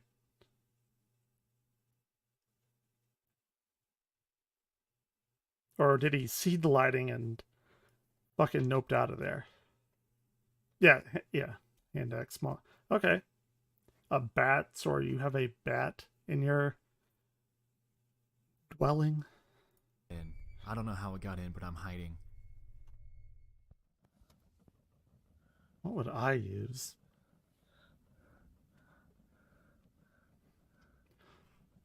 I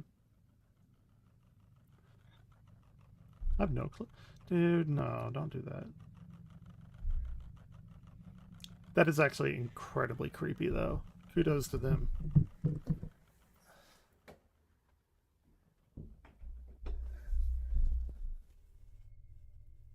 I'm sorry if I'm gone for a while. I have to stay hidden and keep my phone off. It produces light. I am so sorry. As of writing, this is where the Twitter account stops. Hello. I'm sure at the point of publishing this video, there's been quite a lot more that's played out on the account, and I implore you to check it out.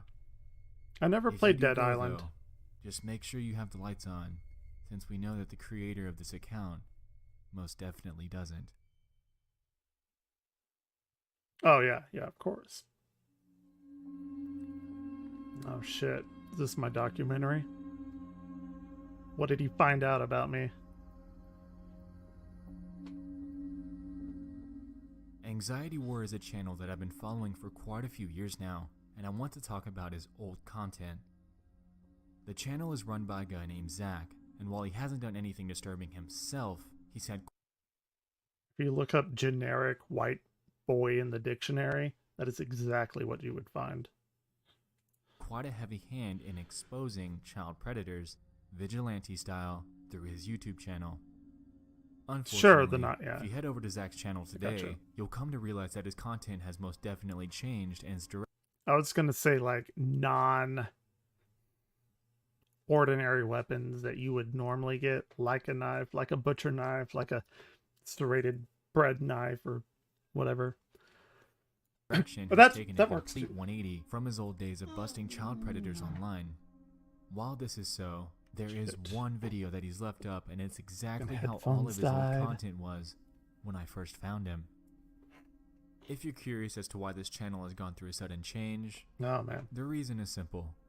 While Zach was successful in putting 7 men in jail through Anxiety War, he was actually sued by 2 of them. Internet? What? This basically threw him into the spotlight for quite a while as he faced these legal battles alongside police scrutiny for taking the subject matter into his own hands. YouTube also cracked down on him, essentially, temporarily, forcing his videos off of the platform and onto his own site, anxietywar.com. What are you doing, Internet? That URL now redirects you to his YouTube channel with his new content. Anyway, back to the topic of the original Anxiety War. Zach's format was simple. Disguise yourself as an underage girl or boy, go to online sites where predators are rumored to lurk, lure one to you by sweet-talking with them, and after days, or even weeks, agree to meet up with them. Okay. What the predators don't know, though, is that the entire thing is being filmed for a YouTube video, and that they're not actually meeting up with an underage kid at all. They're meeting up with Zach, who set out to expose them to the world and put them behind bars. Here's a portion of one of his confrontations with what he calls one of the most bizarre predators he's ever encountered. So, I mean, we've watched a lot of this stuff with like EDP 445 and shit. It's a little YouTube like vigilante group that goes after these people. Fuck that. Like, you don't even, and most of them are alone, or at least one of them's like holding a camera. Still, very small numbers. You don't know what the fuck this person you're gonna confront has. Like, is he gonna have a gun and shoot you in the head? That very well could happen. Like, no, fuck that. I could write a book about all the lies and misconceptions that you hear in the media and in the comment section, where I can encapsulate that all just by sharing one experience I had recently. And that was, someone said that I had become overweight. I've never really been too much in depth with this guy, but I think my experiences with him, what he has done, should be highlighted, unlike some of the other people that I've confronted. Because this guy was the most bizarre predator I've seen. And it was really crazy. I think everyone should see what all this guy has done. Now I want Taco Bell. I wanted to emphasize a point that I made in my previous video, how dangerous it is to confront him and how stupid it is. Yeah, how stupid. Yeah, it's very stupid. There have been real victims. Don't do that.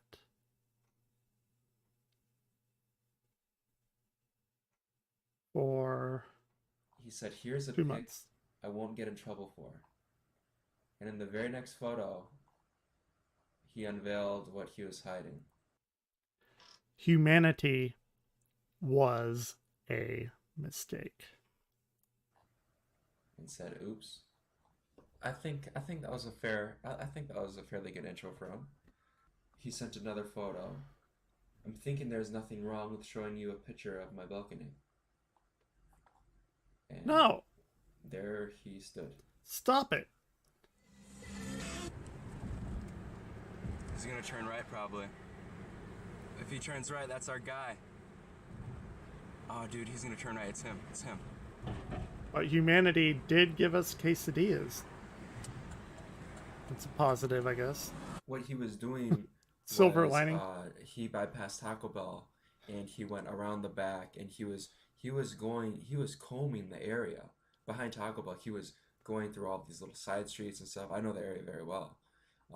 So I knew what he was doing, and absolutely. At one point we went right by each other, and then I saw his face, and of course I'm just some 20-year-old in a car, but we bypassed each other. I thought, that's the dude, and I was just so excited. I knew I would see him at Taco Bell. I love Taco Bell. I knew eventually he would settle. I knew he had a lot to lose. I feared me saying, "Hey, dude, what you did is sick and wrong, and I know you did this, and I know you did that, etc., etc." I feared talking about that because I didn't want him to react a certain way. So I left it at that. I just said, "Hey, how you doing?" Okay, at least this guy understands the risk, you know. But who are those guys that we watched on Review Tech USA, and they caught ADP 445, and they're just all like up in his face and stuff? Man, that's dumb. That's so dumb. At least this guy, you know, can think. Wow. How's it going? Where are you going? All right, stay here. Nah. Wait, I gotta talk to you. He's leaving. What a loser. I would be far too scared to do that.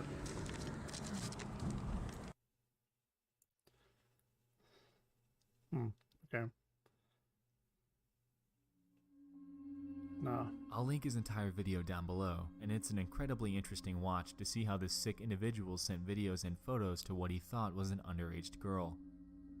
Also, if you search the term anxiety war on YouTube, you can find re-uploads of all of his old content scattered around other channels. Definitely give those a look as well. Anyway, why am I talking about this guy? Well, it seems that after Zach's unfortunate fallout with YouTube and the police, he seemed to spawn a movement across the platform known as the creep catchers. These people could be any ordinary person with a camera and a desire to expose creeps, much like Zach did. And if you search the term, it's not just in the U.S. It's in specifically Texas, where I live. No fucking way. No way. On YouTube, you'll find creep catchers videos from all over the world. These guys have taken direct inspiration from Zach and turned it into something that's, while risky and illegal, a very noble cause. This should be setting off a red flag for many of you. Yes, there are creeps all around you, and yes, they could very easily be any everyday person that you might encounter. These predators all have lives and families, and it's evident on their Facebook pages that are usually shown after they're caught. What these guys are doing under all the ordinary Facebook lives and rushes of work and family is truly something dark and disturbing. You never, ever know what anyone is thinking. Ever. I sure learned the hard way. It's I mean, how does anyone trust anyone else, knowing that this could possibly happen? I don't know. Weird. And it's unbelievably striking how widespread this issue is. These types of people also always have the cookie-cutter excuse that they weren't actually going to pursue the child. Instead, they're going to teach them a lesson and educate them, blah, blah, blah. Creep catchers and anxiety war were on the right track, doing the work that the police wouldn't. While frowned upon in the US, hopefully someday we can create a system where willing civilians and law enforcement are able to work together to catch these creeps that lurk on the same internet that you might hand over to your children every single day. Right. I mean, if police aren't going after these people, then why can't citizens go after these people? You know, if like the police aren't gonna fuck with it, just let him go, let him wreak havoc. Like I can't follow the train of logic there. It's like, oh, blah blah blah is about to have sex with an underage child. Report it to the police, and like, we'll look into it, but we've got better. Like, we're already fully staffed. We can't spare anyone. It's like, okay. Then can I go get that guy? No, that's against the law.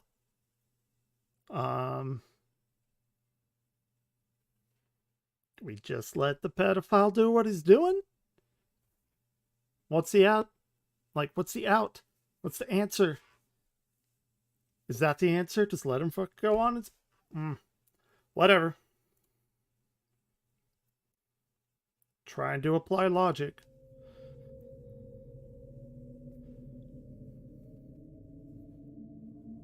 Who the fuck do I think I am? Logic. What? Last week, police were called to the residence of a man living in Phoenix, Arizona to arrest a woman named Jacqueline Claire Aids. Aids was involved in a disturbing stalking incident with the man and Jacqueline Claire Aids? Aids? Allegedly turned violent very quickly. The guy, who's unidentified, apparently met Aids through an online local dating service. Through this, they hit it off quickly and went on only one date. Things began to get weird afterwards, though. Aids would begin to endlessly text the man, going as far as to send him upwards of over 65,000 text messages, and he claims that she sent anywhere from 400 to 500 texts per day. Holy shit. That is a person I could never be with. Most of these messages were very disturbing, and she made insane claims such as statements saying that she would bathe in his blood and that she wants his body parts. It doesn't even stop there, though.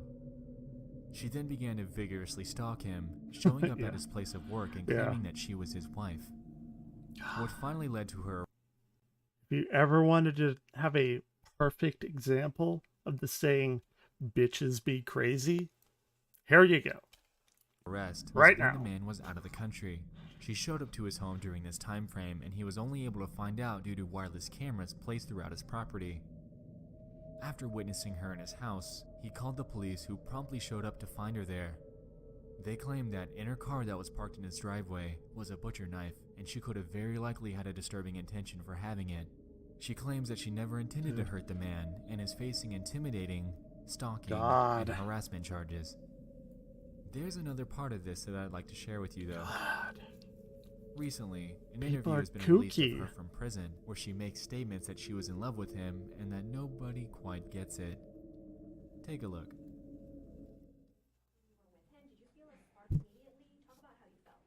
I felt like I met my soulmate and everything was just the way it was, and I thought we would just do what everybody else did and we would just like get married and everything would be fine, but that's not what happened. No. 65,000 text messages. That's like That's next it? level stuff. That's it. What? Seemed like more than 65,000? To me, yeah. That's Isn't that kind of excessive? Love is an excessive thing. Huh. Can you understand why people think this is a little bit out there? Oh, yeah. Are you a crazy person? No. Tell us, who are you? Like, what do you want? I'm the person that discovered love. Really? That was her. That whole thing came from her. Love is an excessive thing. Love is a fucking lie. Sorry. Kind of. This whole soulmate true love shit, anyway. I used to believe in it, but fuck no, not anymore. Equation to light. Einstein discovered the equation to light. It's E equals mc squared. Wait, she discovered the equation to love? Is that what she just said? All right, she's wandering into my territory now. equations and science and physics. All right. Let's hear it. A crazy person? No. Tell us, who are you? Like, what do you want? I'm the person that discovered love, the equation to light. Einstein discovered the equation to light. It's E equals mc squared. Yeah. To finish that equation, everything we see is made out of light. Everything. And the composition of the light. That is demonstrably false. Light is a charge-carrying particle that mediates the electromagnetic force. All right. Light is a charge-carrying wave-particle duality that mediates the electromagnetic force. Things are not made of light.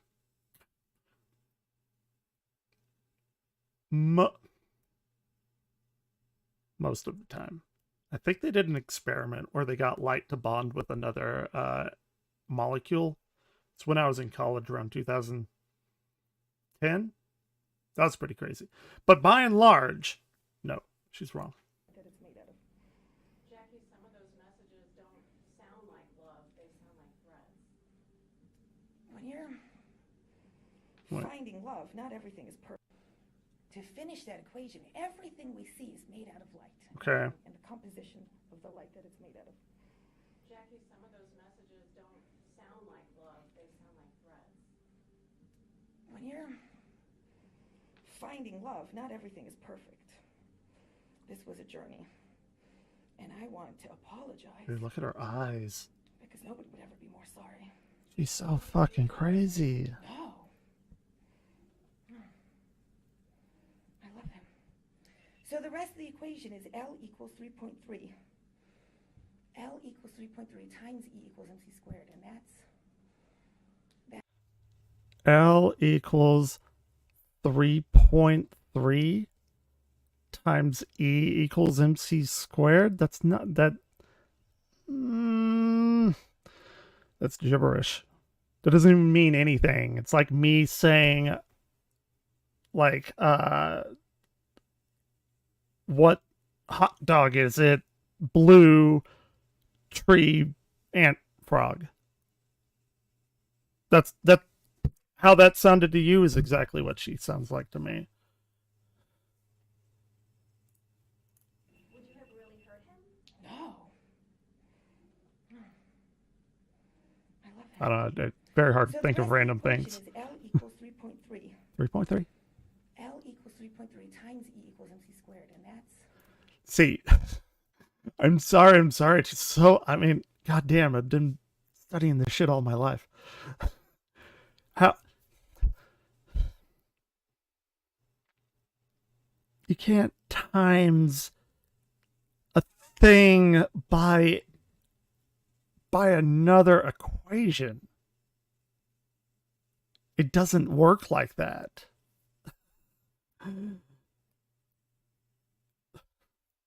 Oh my god. Okay, this okay. Fun. That's the equation of eternal love. I want her to get out the whiteboard and start deriving this shit because I need to see it to believe it. What is the derivation? The kind of torment that this guy went through when dealing with her. Yeah, exactly. This entire situation just goes to show that frog. you never really know who you're actually meeting up with on these dating sites. What? That's going to become the unintentional meme of the channel now? That only you two are privy to? I'm okay with that. You could, very easily, be unknowingly walking into your next real-world nightmare. Do it. What would it even look like? Thank you so much for joining me in Volume 3 of Disturbing Things from Around the Internet. Volume 4! Oh, shit. You know what? Hold on. Okay. We're going to keep watching this. But while I'm doing that, I'm going to do something over here. I have, yeah, this is going to be fun. Okay, let's watch this.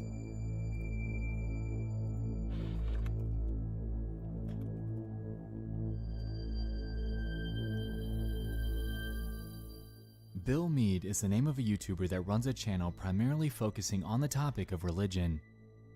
Bill started his channel and over the course of just 4 short months, he would upload 71 videos, amassing 16 whole subscribers to his content. He seemed to be very passionate about the topics that he preached about and appeared to be open to discussion about Jesus and Christianity. I'm sure he is. Dude, that guy. Holy shit. Look at his eyes. Like, what the? Internet, stop that. Do not make me get the spray bottle. Swear to God I will. Oh, yeah. This looks about like my channel, to be fair. Over the course of the channel's existence, Bill would make it evident that he was dealing with other complications. It appeared that he contracted a severe form of mouth cancer, and over the course of the 4 short months that he was on YouTube, were able to see the progression of his condition as it became worse and worse and worse. Oh shit, okay, it backfired on me. I was gonna use a AI art generator to generate an ant frog. Turns out it just gave me a picture of a species called the ant frog. It's an actual thing. Who would have thought? His very last video was uploaded on October 21st, 2014, and it was titled, in all caps, 10-hour surgery tomorrow. Strangely, in this and the I'm getting some lag. Oh wait. Gonna fix itself. Come on, internet. You're better than this. But with the duplicate title, I was unable to extract any type of audio, almost as if it was completely muted by accident. In the description, Bill asks us, in jumbled text, to pray for him and the doctors as he undergoes this operation. And that was it. After seeing this, I naturally expected the worst. Seeing his condition progress so rapidly, followed by a video on the topic of a future surgery before going completely blank, left me with an endless curiosity as to what happened to Bill. His eyes are so... I went back to his YouTube channel and tracked down his Google Plus page. With that, I was able to discover that he lived in California and had a wife named Doris. After doing what seemed like endless digging, I just wasn't able to find anything on a William or Bill Meade that would be related to a Doris. So I acquired the help of some friends, and one of them, specifically Alex Bale, was able to track his record down. Bill would have been 90 this year, and unfortunately passed away less than a month after his surgery. His legacy lives on though, and with this, we're left with a very humbling example of how quickly a condition can progress on the human body. Believe me, I know. You know, I never feel sorry for like really old people like that dying. Like, I'm like, they probably lived a very full life with a ton of adventures and stuff. Like, somebody dies at, 40, 50. It's like, oh, they're young. I do feel bad. But older people, I'm like, damn, they probably, they made it that far. They had to have, I don't know, a decent life anyway.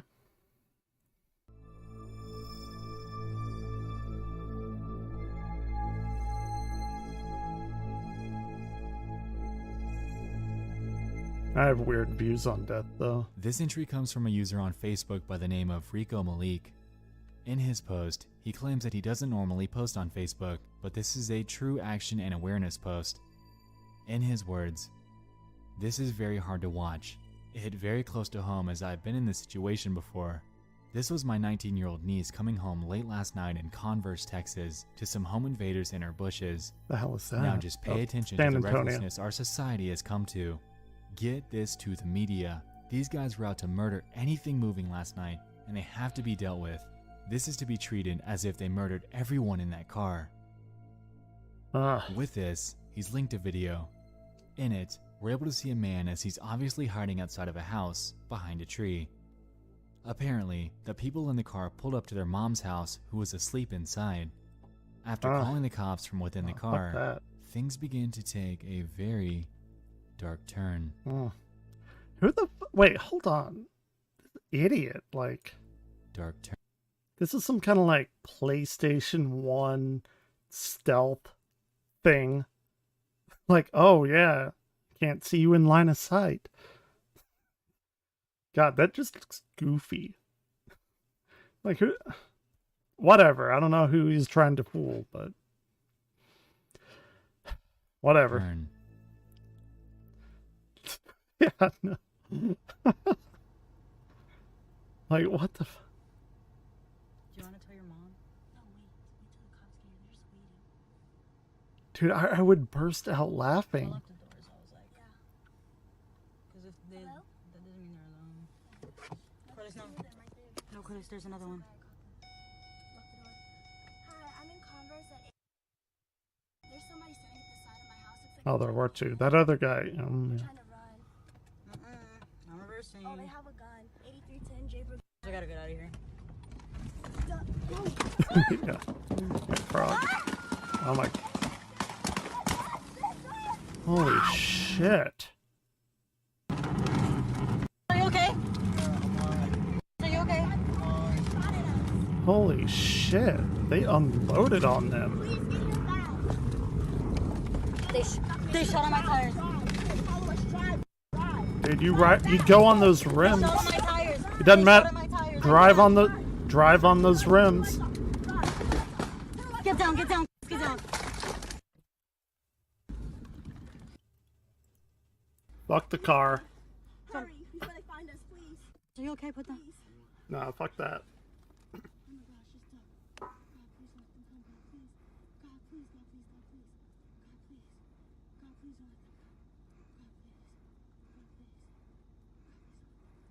Do you see anyone? Can you see? No. Can you see? Don't look. Just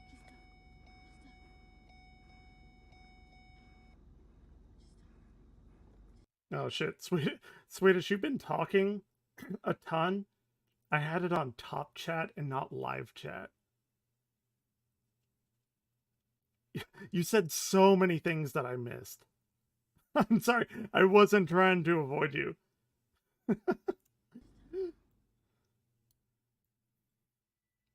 That's funny. Thankfully, they all made it out alive. I don't know why I In did this that. situation, they were absolutely lucky that they weren't harmed, because this so very easily could have turned out far worse than it did. After first seeing That's this, good, though. I spent a lot of time contemplating at what I would do if I were in God this damn, situation. There's just no way around how it would have turned out. Grab a gun, shoot him back? There's two of them, and they have a direct line of sight to you in the car. Floor it and ram into the tree? Like I said, there's two of them. The other would have come out from behind the bushes, guns ablaze. Back out and speed off? I still feel like they would have been inclined to shoot, just because they can. All around, there's just no good way through this situation, which is what makes it that much more miraculous that the driver and passengers were unharmed. Yeah. While this is so, unfortunately, the two men involved are currently still at large. Humanity, man. No.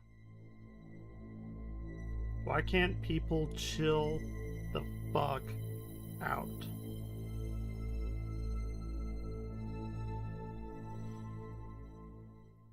This entry comes from a user on Reddit by the name of Gloves Are Effed.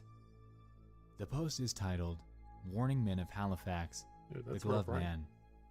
He opens his post by claiming that he's seen threads in other subreddits about this guy and that he finally had an accidental encounter with him. He claims, quote, Last weekend I was on my way back from downtown, walking alone on Spring Garden Road and scouting for a cab when a well-dressed guy in a black SUV pulls up beside me to ask if I'm looking for a cab. Nah. I said yes. No. He asked where I was going, and I told him. He said he was headed in the same direction and that he offers rides around town on the weekends. Thinking this was some friendly guy running his own Uber service. I was about to say, like, is he with Uber? I got in hoping for a cheap ride and handed him a $10 bill out of my pocket. Side note, I'm 6'3" and 200 pounds, so I didn't feel threatened. Hey. That's pretty much what I am. Huh. Stupid of me. He then goes on. That guy has way more confidence in himself than I do. Fuck that. To explain that the guy was wearing a leather jacket and gloves, and as soon as they start driving, he talks about this glove business that he's running before handing him a business card. When they finally approach his street, The guy eagerly says that he wants the OP to try on some gloves. Despite it being weird, the OP submits to humor him and ends up trying them on. Oh, dude. After doing so, Don't. things begin to become strange when he realizes that they fit really tight and that the guy began breathing somewhat forcefully. After putting 2 and 2 together in his head, he tried to drum up the most non-confrontational way out of the situation. However, the man kept insisting that he stay and try on more of his sets, all while breathing in a very unnatural manner. After an antagonizing few minutes with him, he ends up quickly thanking the man for his time, jumps out of the car, and books it towards a nearby house's yard in hopes of preventing the revelation of his own address to the man. He claims that the guy idled outside for a solid 5 minutes before driving off, and closes his post by warning men of Halifax about this guy, supposedly nicknamed MJ, that offers to pick up young men, forcing them into trying on his gloves in order for him to become aroused. This is some fucking Jeffrey Dahmer shit. The post was then verified by the moderators, and other users had jumped in, claiming that they had heard or had encountered the man themselves. One of the other posts that the OP references even has the glove man's business card in order of proof. The entire situation is chilling and hopefully makes you think before you jump straight into a car with a random stranger that might have intentions that don't exactly align with your own.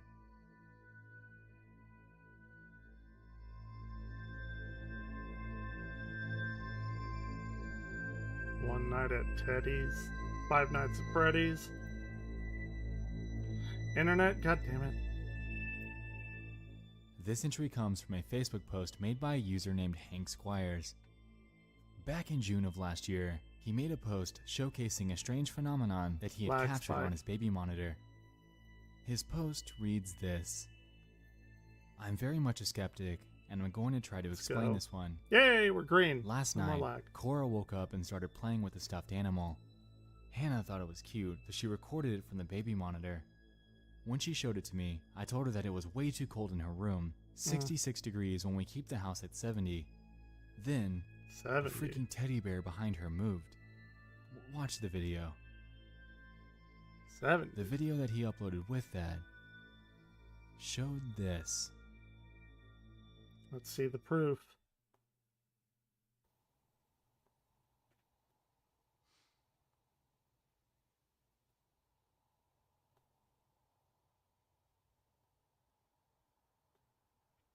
That, no. There's no way. It's fake. It has to be fake. There's no way.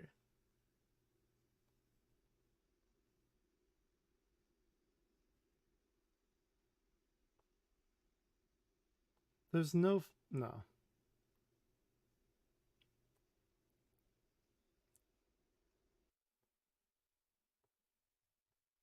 Give me a dark room, a crib like that, and the fishing video line. garnered tons of Facebook attention, do the and people exact threw in same theories shit. that the entire thing could be faked for attention, Yeah. with many reasons given. One notable one is when the head actually moves. It seems that, at the top left, an arm is seen moving it. However, I'd personally like to counter this by saying that there simply would be no room for anyone or anything to squeeze their arm into that tight space. Unless there was some sort of modification done to it, nobody would have been able to fit back there. Another theory people have thrown up is that it's a battery-operated bear. While Hank claims that this is not the case, it could very well be true. The only real update we have is from June. Hank reshared the post onto his own page with the caption, 1 year ago. This, of course, renewed interest in the video, and down in the comments, there's one from a Dana Squires who claims that they're set on believing that the child had moved, thus causing the bear to move as well. While this seems like a very solid answer to the situation, we have to remember that it's always up for interpretation. But why would that make the bear's head move? That doesn't make sense to me.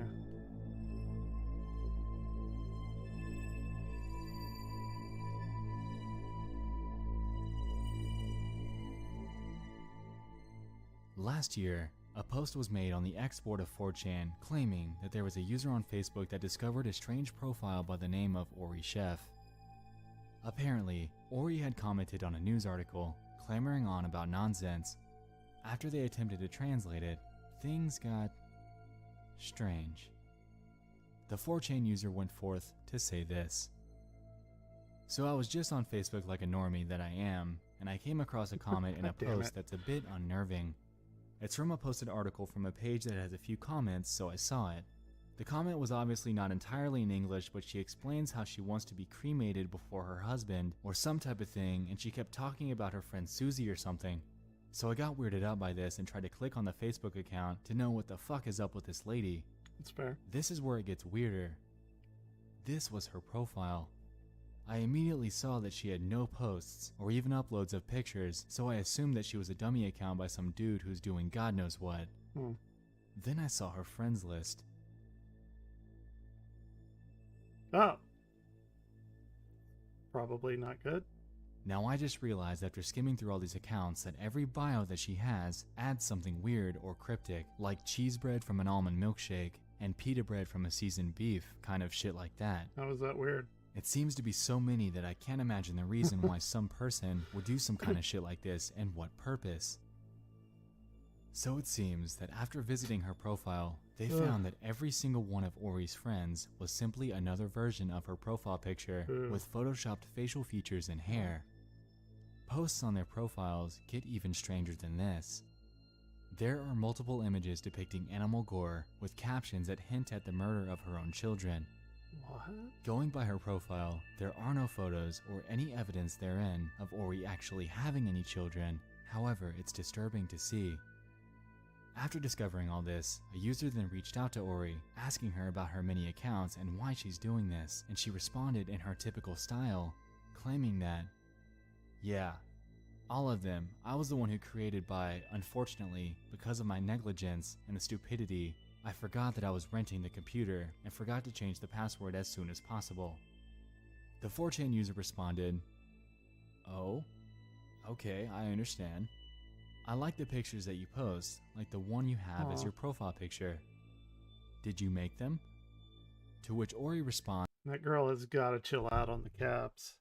Saying, really? Thank you, it's in the Play Store app. If it's in your CP, you know, edit the pic. He then asks her how many accounts she uses, to which she responds, saying upwards of 15 to 24. When asked why, she made the excuse that she uses them for requests in Facebook games. While Ori claims this, I'm going to go forth and say that I'm absolutely not buying this. Why in the world would there be so many accounts that are made of yourself just for game requests?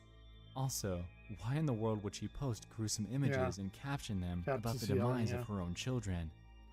Something. It's like that, what's that person's name? Abby in Rich's stream. Yeah. just doesn't add up.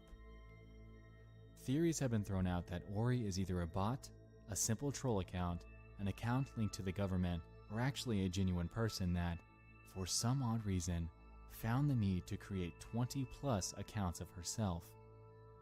Even if this latter theory were true, why would she post such sinister things about her children alongside these screwed up images? Gosh, It just doesn't add up to me. There's definitely something going on here. It almost reminds me of the Stephanie Stevens case. I like tilapia fish. Weirder.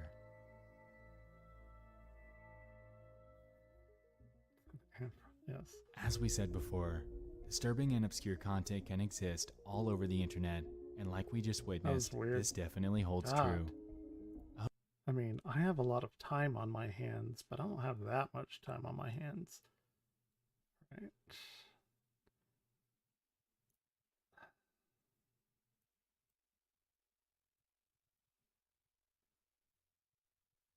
Yeah, we got some kind of spooky. Welcome to Die. What is that from?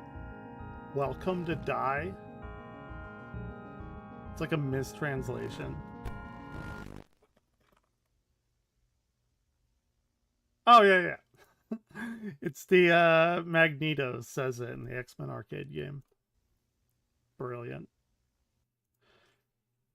Brilliant. Internet. God damn it. Happy Halloween. Wow, what a fun week this has been exploring all these marathon topics with you. This has been an absolute blast. And hey, I was thinking, it is fun. What better way to bring this to a close while concurrently celebrating the greatest holiday of the year than presenting to you yet another installment of my favorite series on the channel. Welcome back, my friends, to Disturbing Things from Around the Internet. If you're new, this is my series that dives into bite-sized and disturbing internet events and mysteries in a list-like format. It's time, on this Halloween night, to dive into 5 more hand-picked and disturbing things from around the internet. Fucking love Halloween. Like, my favorite time of the year. Not even close.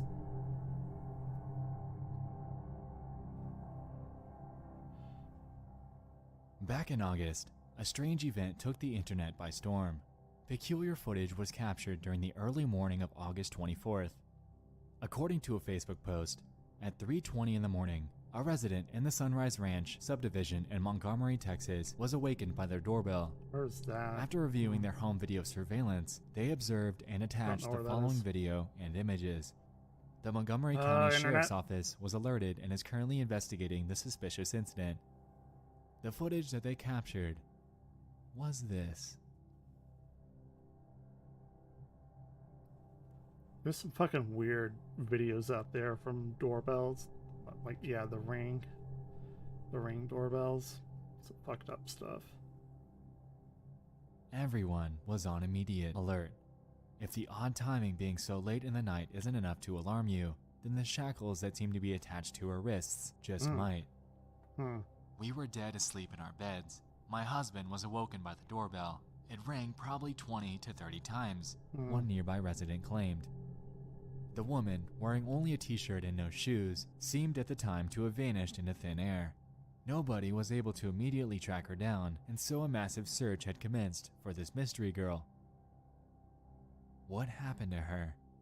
Why was she crying?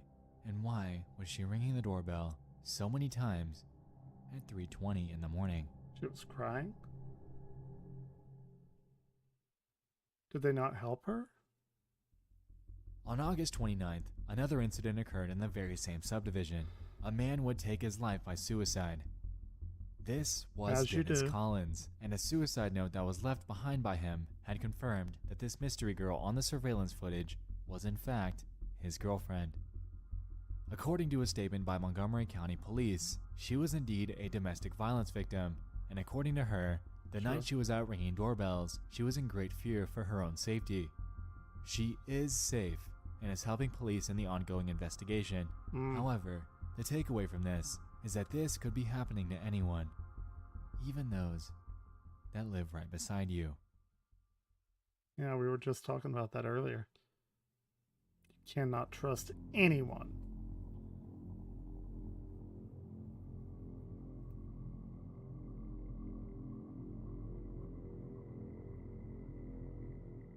A post was made in the Ask Reddit sub, asking everyone what post was the creepiest that they've ever found on Reddit. Do y'all go to Reddit While much? There were many notable responses, one in particular stuck out to me from a user by the name of Killing Spear X. I did make my own Reddit board, though. They said this: I don't know where the post is, but I'm sure many Redditors came across it already. It was about a mother who was pushing her baby on a swing at night. When people approached her, they found out that the baby had been dead for hours and that the mother had some sort of mental breakdown or something. One notable response to this came from a user by the name of El Chapo's cousin, who claimed that either this is a lie or the area she lived in has the shittiest healthcare in America. In response to this, someone quoted them and said, apparently the latter, because this actually did happen, with a link to a news article. In Maryland, a 3-year-old boy was in fact dead due to being pushed in a swing for upwards of 43 hours. According to authorities, he was alive when his mother began pushing him in a swing on May 20th, 2015, and had remained in this very same seat for 2 days while his mother pushed him until May 22nd at 6:55 a.m. when he and his hysterical mother were found by police. What the mother allegedly had a psychotic episode during this and unfortunately did not know what was happening for those 2 agonizing days. Since the original homicide, no charges have been filed, and the mother has since sought treatment for her bipolar disorder and depression. 43 hours. Sit back and think about this for a second. This children's swing was a death trap for this little boy, and the sheer thought of what he endured, initially thinking that it was going to be a fun and exciting time at the park, then becoming tired of the fun, then becoming thirsty, then realizing Mom isn't stopping. For hours and this lady effectively killed her toddler by pushing him on the swing for just about 2 days nonstop. And she didn't even know. She apparently was having a psychotic breakdown. 43 hours, they said. She pushed her little boy on the swing. He was, what, 3 years old? And the kid died of, what was it, dehydration and hypothermia? 43 hours. And hours and hours. Until it was over. I can only imagine the haunting scene of an oblivious mother pushing the corpse of her own son in a swing. And I really don't know how I'd react if I were ever to stumble upon such a sight in real life. Fuck, I mean, who wouldn't know how to react? There's no way to react. If you did know how to react, that would be disturbing.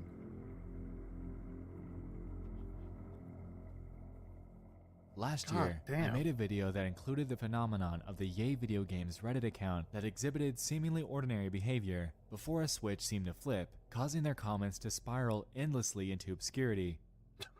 In 2011, a user on Facebook by the name of Karen Catherine Waldegrave would exhibit strikingly similar behavior. Karen, being a seemingly ordinary Facebook account, would, out of nowhere, begin posting nonsensical and unnerving ramblings that seemed to gather widespread attention from across the internet. Hey, that's what According to her profile, she was born in London and allegedly graduated from the University of Toronto with a PhD. She has quite a few ordinary posts, which makes this entire phenomenon that much more puzzling. Yeah, do not ever let somebody with a higher education degree, don't ever think of them as like, oh, they're really smart, they must, they must have it figured out. Nobody does, I promise. On May 23rd, at around 6:30 p.m., a switch would seem to flip from within her, resulting in her replying to her own statuses over and over and over. Jesus. Even stranger, the posts that she would make would be entirely out of context, and it would seem as if she's having a full conversation with herself. Statuses, shared photos, and everything else that she posted would then accumulate comment after comment after comment, and it got so bad that she sent approximately 700 replies to herself. Hold on. I want to read a few of these. What is she saying? Put on background music. What is this? Get off my computer, not allowed. I do need you. You are guilty shit.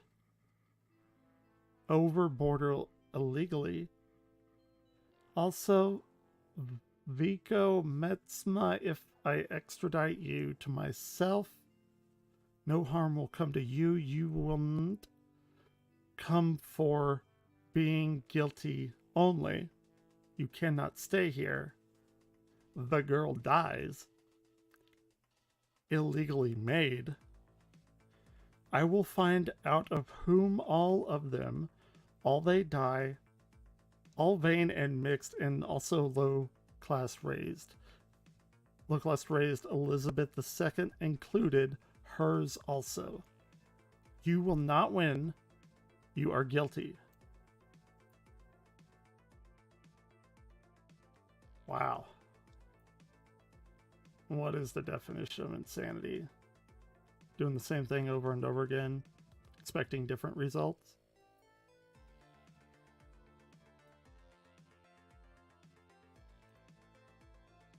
Oh. I have another definition. Out of context, and it would seem as if she's having a full conversation with herself. It's not even a Statuses, conversation, shared though. photos, and everything else that she posted would then accumulate comment after comment after comment. And it got so bad that she sent approximately 700 replies to herself in the short span of just 12 hours. At times, there were paragraphs of nonsensical text sent within moments of each other, and it's been widely speculated that Karen simply did this for some sort of attention. My definition of insanity is a person doing the same thing over and over and over again and getting different results. Think about that one. Or to troll with the help of either a bot or script that would do this for her. After all, she allegedly has a PhD. What? The definition of insanity? That quote came from Einstein, I believe. For all we know, she very well could have done just that. Since the attention that she's gotten, her strange case has largely faded into internet history as none other than someone with schizophrenia or a simple troll. Solved, right? Masterful troll. Well, not so fast. It seems that, to this very day, there's still something going on with her, and I can't quite put my finger on precisely what that is. I know it from physics. I've never played Far Cry 3. Never played any Far Cry, to be honest. This is Karen Waldegrave today. This account seems to be a newer one of hers and still exhibits the same strange and bizarre behavior of her original account. Wait, what the Oddly, hell? the page seems to be named differently, however, it still appears to be the same person. The pictures match up almost perfectly, and her education and location information seems to be an exact replica of what was shown on her original account. Now, why in the world would a troll be doing this 7 years later? Very we can dedicated. notice here that she seems to upload many images of herself, and these, ultimately, would be nearly impossible to replicate. As someone who's graduated with a PhD, being seemingly well off and ordinary, why would she have any sort of need to still reply to herself with not only obscure text, but randomized links to various websites and YouTube videos? What did they say what she got her PhD in? Because I can imagine somebody in English, probably even more so psychology, doing something like this to study how people react to it. You know, and you could do it years and years and years and get more data. That's what I would think, anyway. In her posts, we could see direct references to scientific works and writings, and, out of context, these seem to be completely normal. See, Abba. Until we realize that these are all being posted within seconds of each other. Furthermore, there's always just one person that likes each of her statuses and posts, and as you might have guessed, these are all coming from her. With just 9 Facebook friends, for all we know, this could still be the work of either a bot or a troll. The strikingly fast and almost randomized posts that come from her directly support this. However, with the pictures she shares that line up directly with her original account to the T, it's extremely hard to discount the very idea that something more obscure could be going on with her to this very day. Has to be... If she's rational, that has to be the answer. Did we say... That and as you still reply to herself with not only obscure text, upload many... This is Karen Waldegrave today. Okay. This account...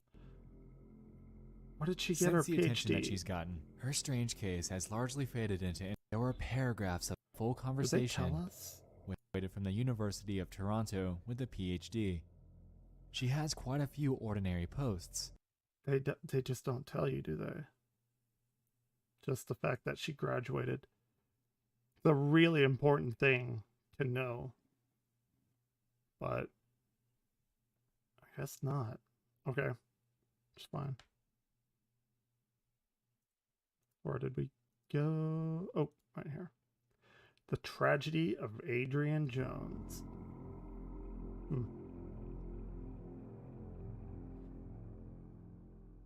This fourth entry was only recently sent to me, and while it isn't necessarily an internet mystery, I couldn't help but include this heartbreaking tragedy. In 2015, police were called to a home in Kansas City, Kansas, regarding a domestic dispute. Upon arrival, a woman would tell them that if they looked around the property, they'd find the remains of a child by the name of Adrian Jones. Adrian's short life was spent isolated from outsiders inside of a mice-infested house where he was under the guise of, quote, homeschooling with his 6 siblings. His father and stepmother endlessly abused him, forcing him into sadistic acts of torture. The father and stepmother subjected him to eating scraps of moldy food out of the trash, leaving him tied up and submerged in a dirty swimming pool for hours at a time, beating him, strangling him, and leaving him consistently bloodied and cuffed. Jesus Even Christ. worse, the parents documented Throw those everything with people surveillance cameras under the placed prison. all over the house in an effort to document their Under acts it. of torture. The footage and images were only ever discovered due to Jen Hovers, their landlord, whom was given access to the killer's iCloud account by Heather Jones. Okay, I have a messy room, but fucking for real? The footage and images were real? only ever That discovered due messy? to Jen Hovers, their landlord, whom was given access to the killer's iCloud account by Heather Jones, Adrian's stepmother, who was directly involved in the maltreatment. Hovers accessed the account in hopes of finding pictures for Adrian's funeral. However, when she looked through what was on the account, she found much, much more than she'd bargained for. In it were videos and photo after photo of Adrian's deteriorating health, and many of these shots came from direct surveillance footage, where he's referred to simply as the boy. It's believed that the killers were proud of their sadistic acts and enjoyed documenting Adrian's afflicted life. Jesus Christ. This is just one of those things that I hardly have any words for. The 7-year-old's short life came to an end in late 2015. His killers left him to starve to death while tied up inside of a shower stall. God this damn. Unbelievably gets even worse though. What? To rid of the body, the abusers resorted to dismembering him and left his remains in a livestock pen where pigs proceeded to feed on them. The heartbreaking thing about this entire endeavor is that there was a suspicion of activity going on.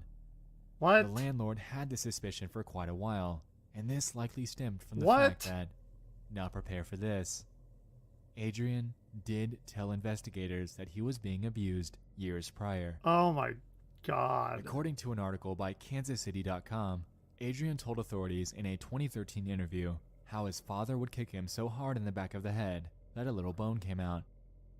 My daddy keeps hitting me in the head and punches me in the stomach, and my mom keeps pulling on my ears and it really hurts. What the fuck? He tried to make a plea for his life. However, that, unfortunately, didn't seem to help.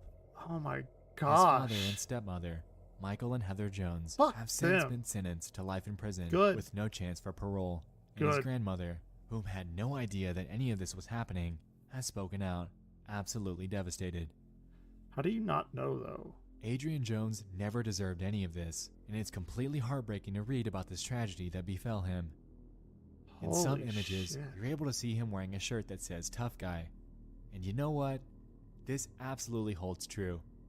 Adrian is a tough guy. Nobody deserves that title more than him. And I can only hope that he's since found the solace that's been overwhelmingly overdue for him. Yeah. I mean, it's...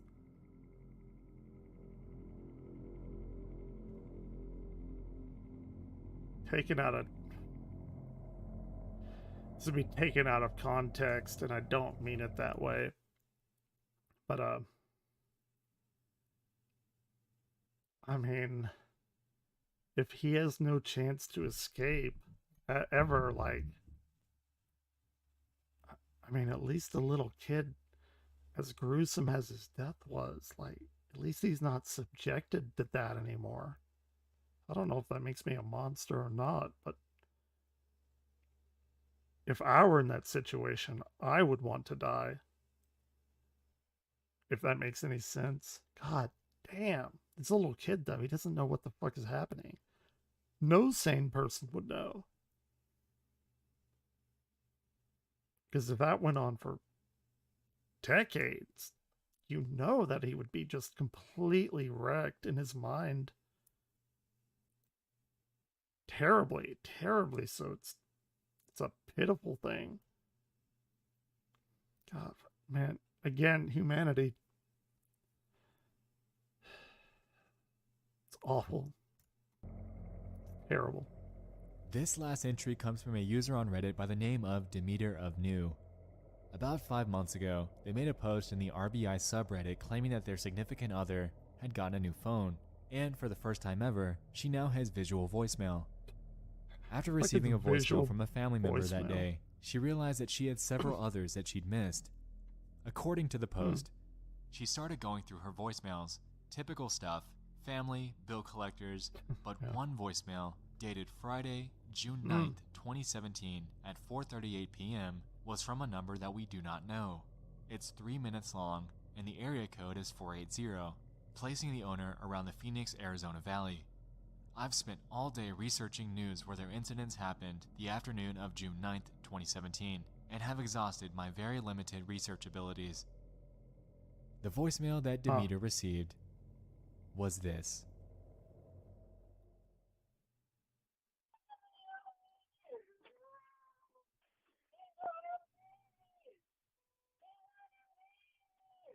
The fuck?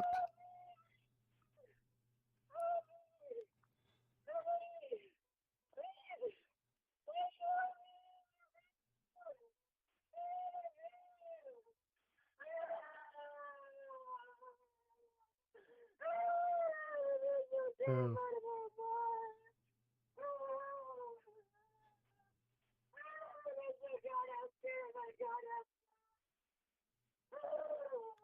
What the fuck?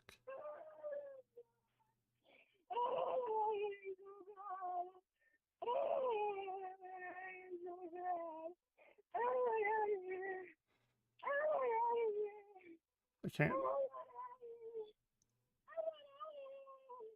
I want out.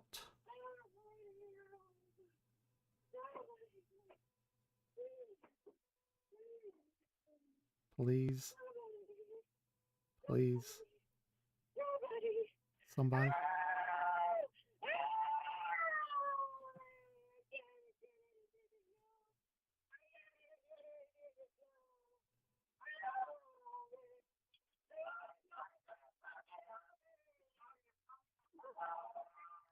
It's another person. God damn. The fuck? The OP then went forth to give an edit, claiming that the voicemail was dated a year prior. Phoenix police will be contacted, and that they've *67 the number, which merely led them to a generic voicemail greeting. A few very interesting theories have been given regarding the origins of this voicemail. A user by the name of Satellite Cookie seems to have dissected it quite well, and gave the hypothesis that the woman involved may not have even known that the phone was there. They claim that she seemed to have been screaming into her surroundings rather than into the phone, and a butt dial is genuinely possible here. The theories that they gave were that she was, 1, kidnapped and hurt. However, the weapon was not blunt enough to knock her out. She seemed to be fully conscious. However, the possibility... Well, sure. I mean, the butt dial, I don't know. Because if she's experiencing something, maybe she's like fucking found her phone and like called somebody and threw it over to the side. I don't know. It's weird. It's weird. Is there that she had just woken up and realized the situation that she was in, with panic ensuing. Regarding the phone, either she was able to break free to one, it was hers, the kidnappers, or potentially another victim's. Another theory has been given by a user named Sojo3. When Satellite Cookie mentioned that it didn't sound anything like a mental breakdown, they chimed in claiming that they work at a psychiatric hospital and that this absolutely sounds like an episode that could have happened with one of their patients. Sidetracking here, if we take a look at Demeter's post history, it doesn't appear that they were using a throwaway account, and also doesn't seem like they were doing this for any sort of attention. With this in mind, the possibility that this is a hoax or attempt at an ARG are slim. However, an odd red flag here is that they never proceeded to give any sort of valuable follow-up or proof of call history. Many are still awaiting this, and it really puts this story up in limbo. When was this? The very fact that we have absolutely no idea whether this is definitively real or fake is what makes this story eerie. Either this is a hoax, someone had a genuine mental breakdown, or there really is someone out there that was captured without ever being able to escape. Shit. Fucking people.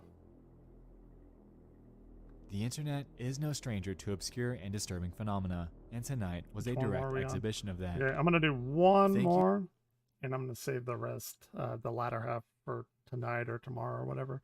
So we can do 6, because there's 13 in all. So break it up into half. We'll do one more.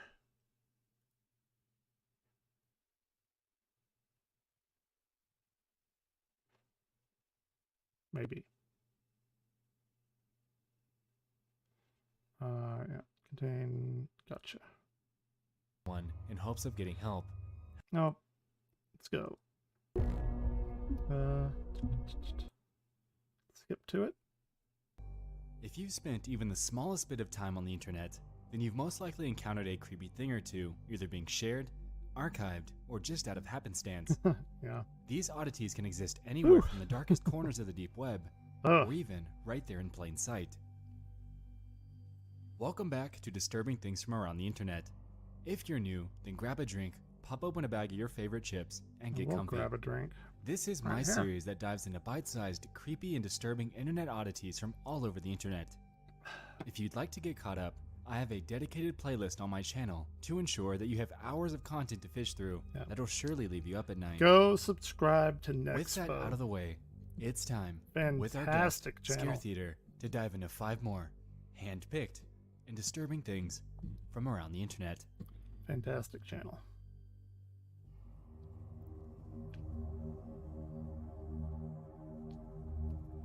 Dude, don't do the grudge crawling ghost shit. Seen enough of that tonight. This first entry comes from a Spanish Facebook page called Noticias de Cuernavaca. In this post, they claim that this footage comes from the historic center of Cuernavaca. The video that we're showing here was recorded by a policeman at his guard at approximately 4 in the morning. The nearby tenants say that this is not the first time that this has happened. The video that they attached is some simple cell phone footage that lasts 50 seconds long. In this, you're able to hear a woman scream that sounds like it was pulled straight out of a nightmare. Okay.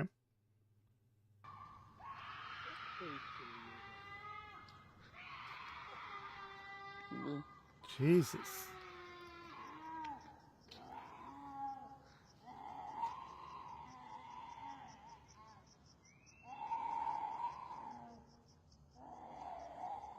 What the fuck?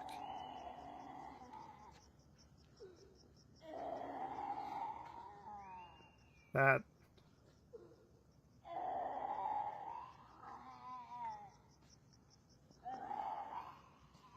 The fuck? Is that a woman? I guess it is.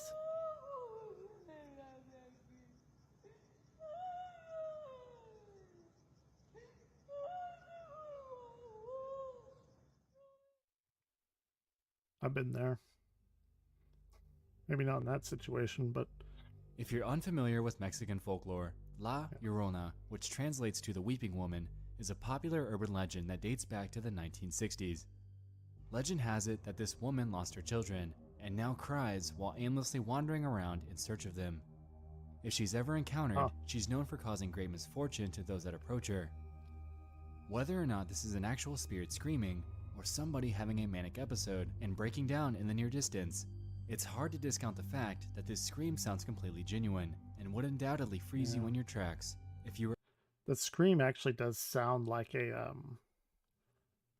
I've seen a deer get taken down by a bear, and it sounds remarkably human-like.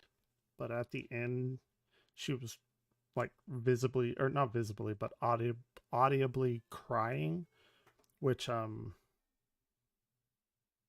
don't think deers do, but they do scream exactly like that. It's very difficult to watch. If you were ever to hear this yourself. Woman, black vibes. What's that?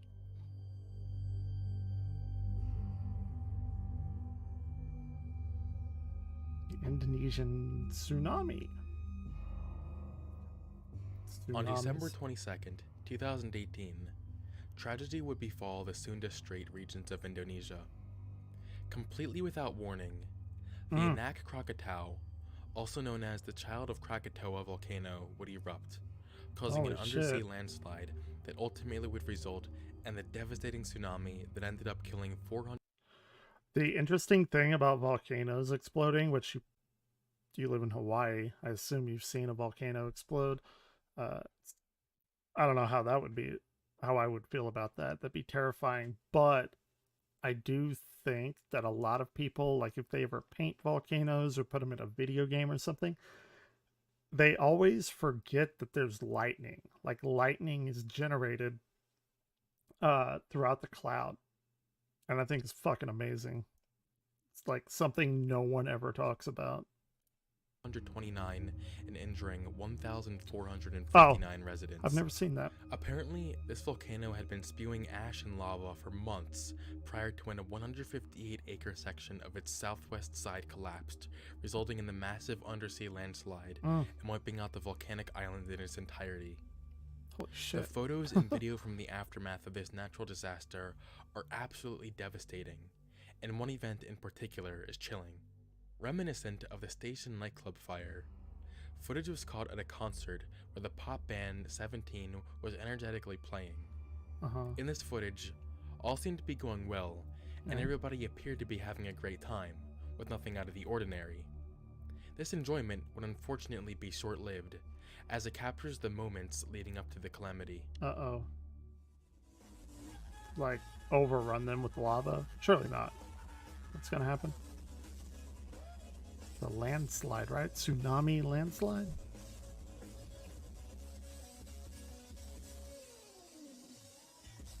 Okay. Looks pretty fun to me. Sure. Oh shit. Fuck. Don't even know really what happened there. Among the 429 that were killed, 2 of those were in the band themselves. We lost our bassist, Banny, and our road manager, Oki, the lead singer cried. The heartbreaking thing about this entire tragedy was that it was so sudden. No warning, no preparation, no sound for alarm, just Mother Nature in a fit of rage, wiping out everything in sight. Since the event, people have pled to have some sort of volcanic eruption or landslide detection system put into place. Wait, okay, this is at 611. Wasn't this about a tsunami? Forgive me if I'm mishearing. Like, I know the landslides can make tsunamis, but it's not. It sounded to me like they were going to get hit by a tsunami because he titled the section Tsunamis, but they get hit by landslides. I don't know. Maybe I'm dumb. I just don't understand it.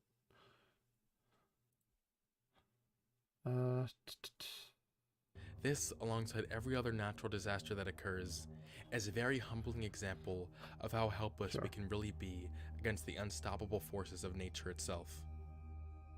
Yeah, don't fuck with nature. Nature will fuck back. Guaranteed.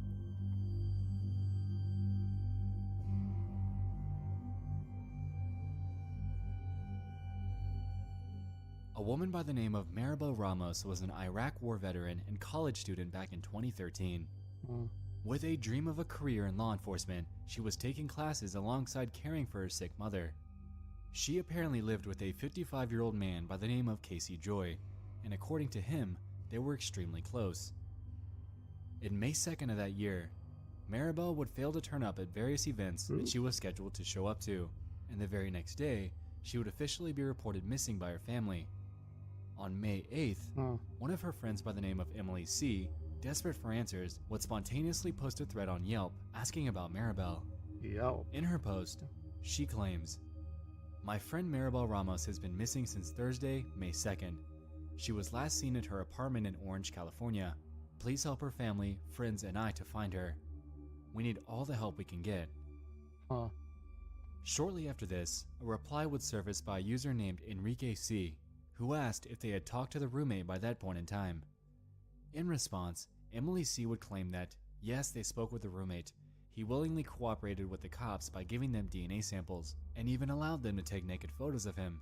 He gave up his cell phone to them so he couldn't contact anyone, which he was all more than happy to do. Weird, but okay. 3 days after the exchange between Enrique and Emily, another stranger would interject into the conversation. A user by the name of KCKCK responded by saying, "What a name. I am Maribel's roommate. She's my BFF and my only family. She is absolutely the best woman I've ever met.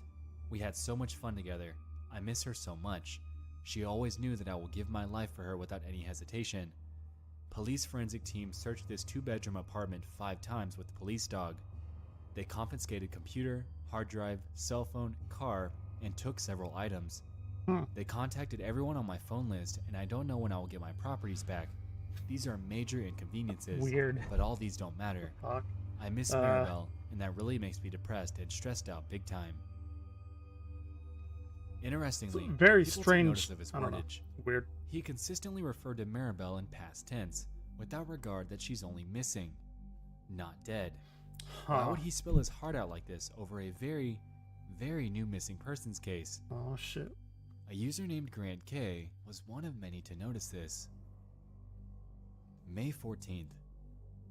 Yeah, Am they I don't. the only one finding Yeah, it odd that's that weird. this KC roommate posted here and used past tense to refer to Maribel? We had, she always knew, as opposed to we have, or she knows. And why would she ask him to move out if they have so much fun together? My prayers are with the friends and family. This is very sad. At this point, people were retorted at Grant, saying that he shouldn't make such bold assumptions and to let the police do their job, as they should, rather than turning this into a witch hunt. Casey then jumped into the conversation once more in hopes of defending himself, claiming that English is his second language and that he still needs help with that from time to time. He then went forward pleading to others not to make judgments about him and that he, quote, wouldn't give a second to give his life for Maribel. I mean, if somebody went missing, I don't. Well, is it really that sus to be like, oh yeah, we used to do this? I don't know. Is it really telling using a past tense grammar? I don't know. That's a little bit up in the air. This is when things become strange. The next day, he posts multiple times, and each one seems to dig him further and further into the hole of suspicion. Okay. May 15th. I love Maribel as a friend and a roommate. This is how we say goodnight to each other. Goodnight, Maribel, Maya, Misun, Mom, and Dad. My profile photo is because I miss her. That is one from the night we went out. I said, Maribel is my one and only BFF. She is. She is my only beneficiary for my $250,000 life insurance, and my only beneficiary for my bank accounts, paid upon death. She knows this. I miss her every second I am awake. I'm sure. Well. A day later, and 2 weeks after Maribel originally went missing, Emily C would jump in, updating everybody that a body had been found. However, they don't know if it's Maribel as of yet. They should know by noon that day. And then, later that same day, someone named Thelma D would drop the verdict on everyone. It's her. Yeah. Okay. And the killer is KC. Yeah. That is. I mean, it's not shocking.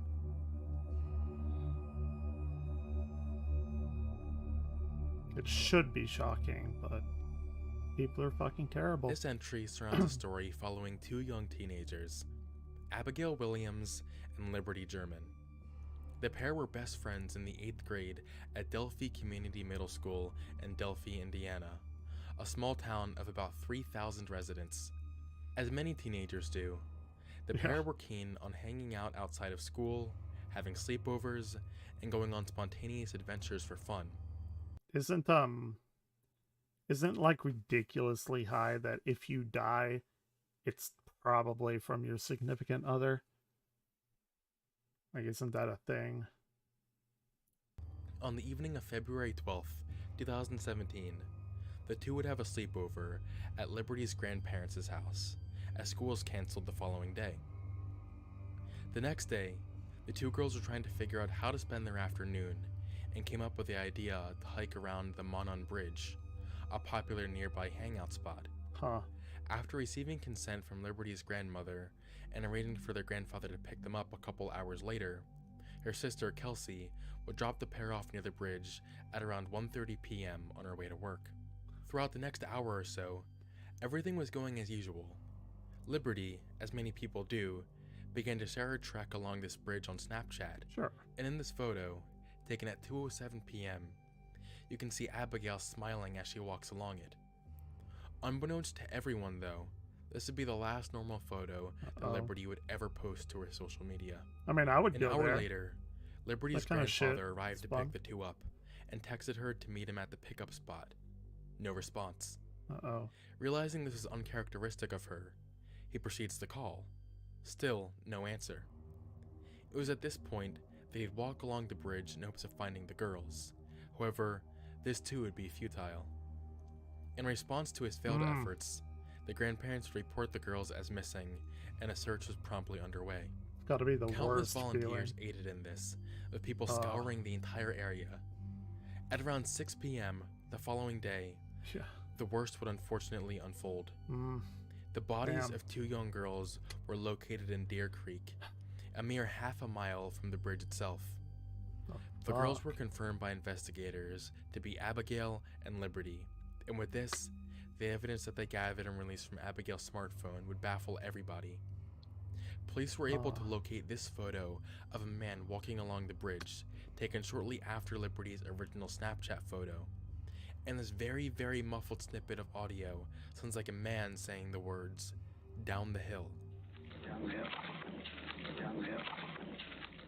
It's been widely speculated that the audio and this man are directly connected to their deaths, and it's very possible that this same man was ordering the girls to go to a specific location down a hill before he ended their lives.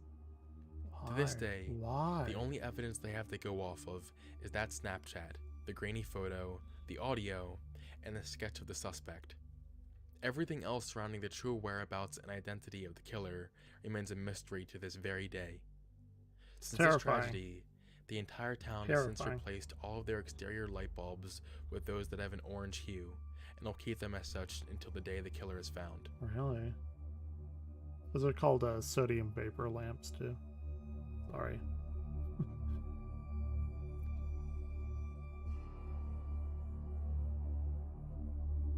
The sodium gives off a very distinct Number yellow 5 on glow. our list surrounds an absolutely haunting 911 call made by a woman by the name of Ruth Price.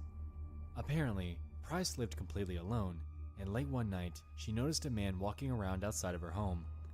Understandably shaken, she immediately calls 911 in hopes of getting help. However, what transpires afterwards is undoubtedly something that will disturb you.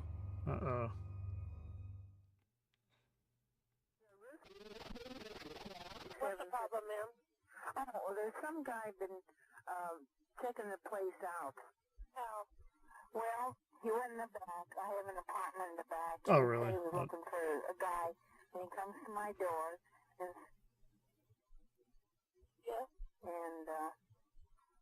said he's looking for an apartment.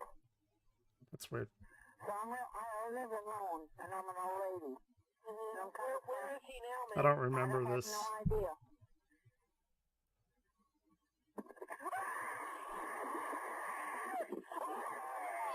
Holy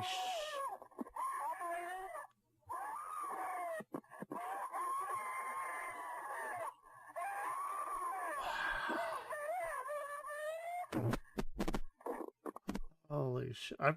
I must have seen this. I don't remember it though. I must have seen it at some point. I don't remember it though. While the validity of this voicemail is up for heavy debate, it's almost impossible not to be at least somewhat unnerved by this. It's hard to find any concrete case behind this recording, and it's unclear if Ruth Price is her real name or simply an alias. Since the recording, This call has been used in various dispatcher educational courses as a hard lesson to ask for the address of the victim before anything else, since if she would have given it up front, she would likely have been given help sooner, with the sliver of a possibility at still being alive. Shit, yeah. Fuck. The internet is undoubtedly a weird place. Creepy and disturbing real-life events can pop up on you at any time, and tonight's installment exemplified this. If you, for some reason... Okay, so we will do the next batch tomorrow night, tonight, whenever. I don't... Days and nights are just blurred to me right now. Anyway, yeah, so after listening to that nightmare fuel, I'm going to try and maybe get a little sleep. I don't know. Yeah, you got shivered. So join me live and, you know, we'll have some fun or whatever you want to call this. Like, this shit's a little bit too real. May do another analog horror tomorrow. So break it up.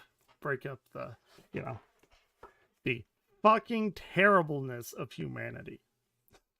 Anyway, all right. Yeah, I will see y'all later on.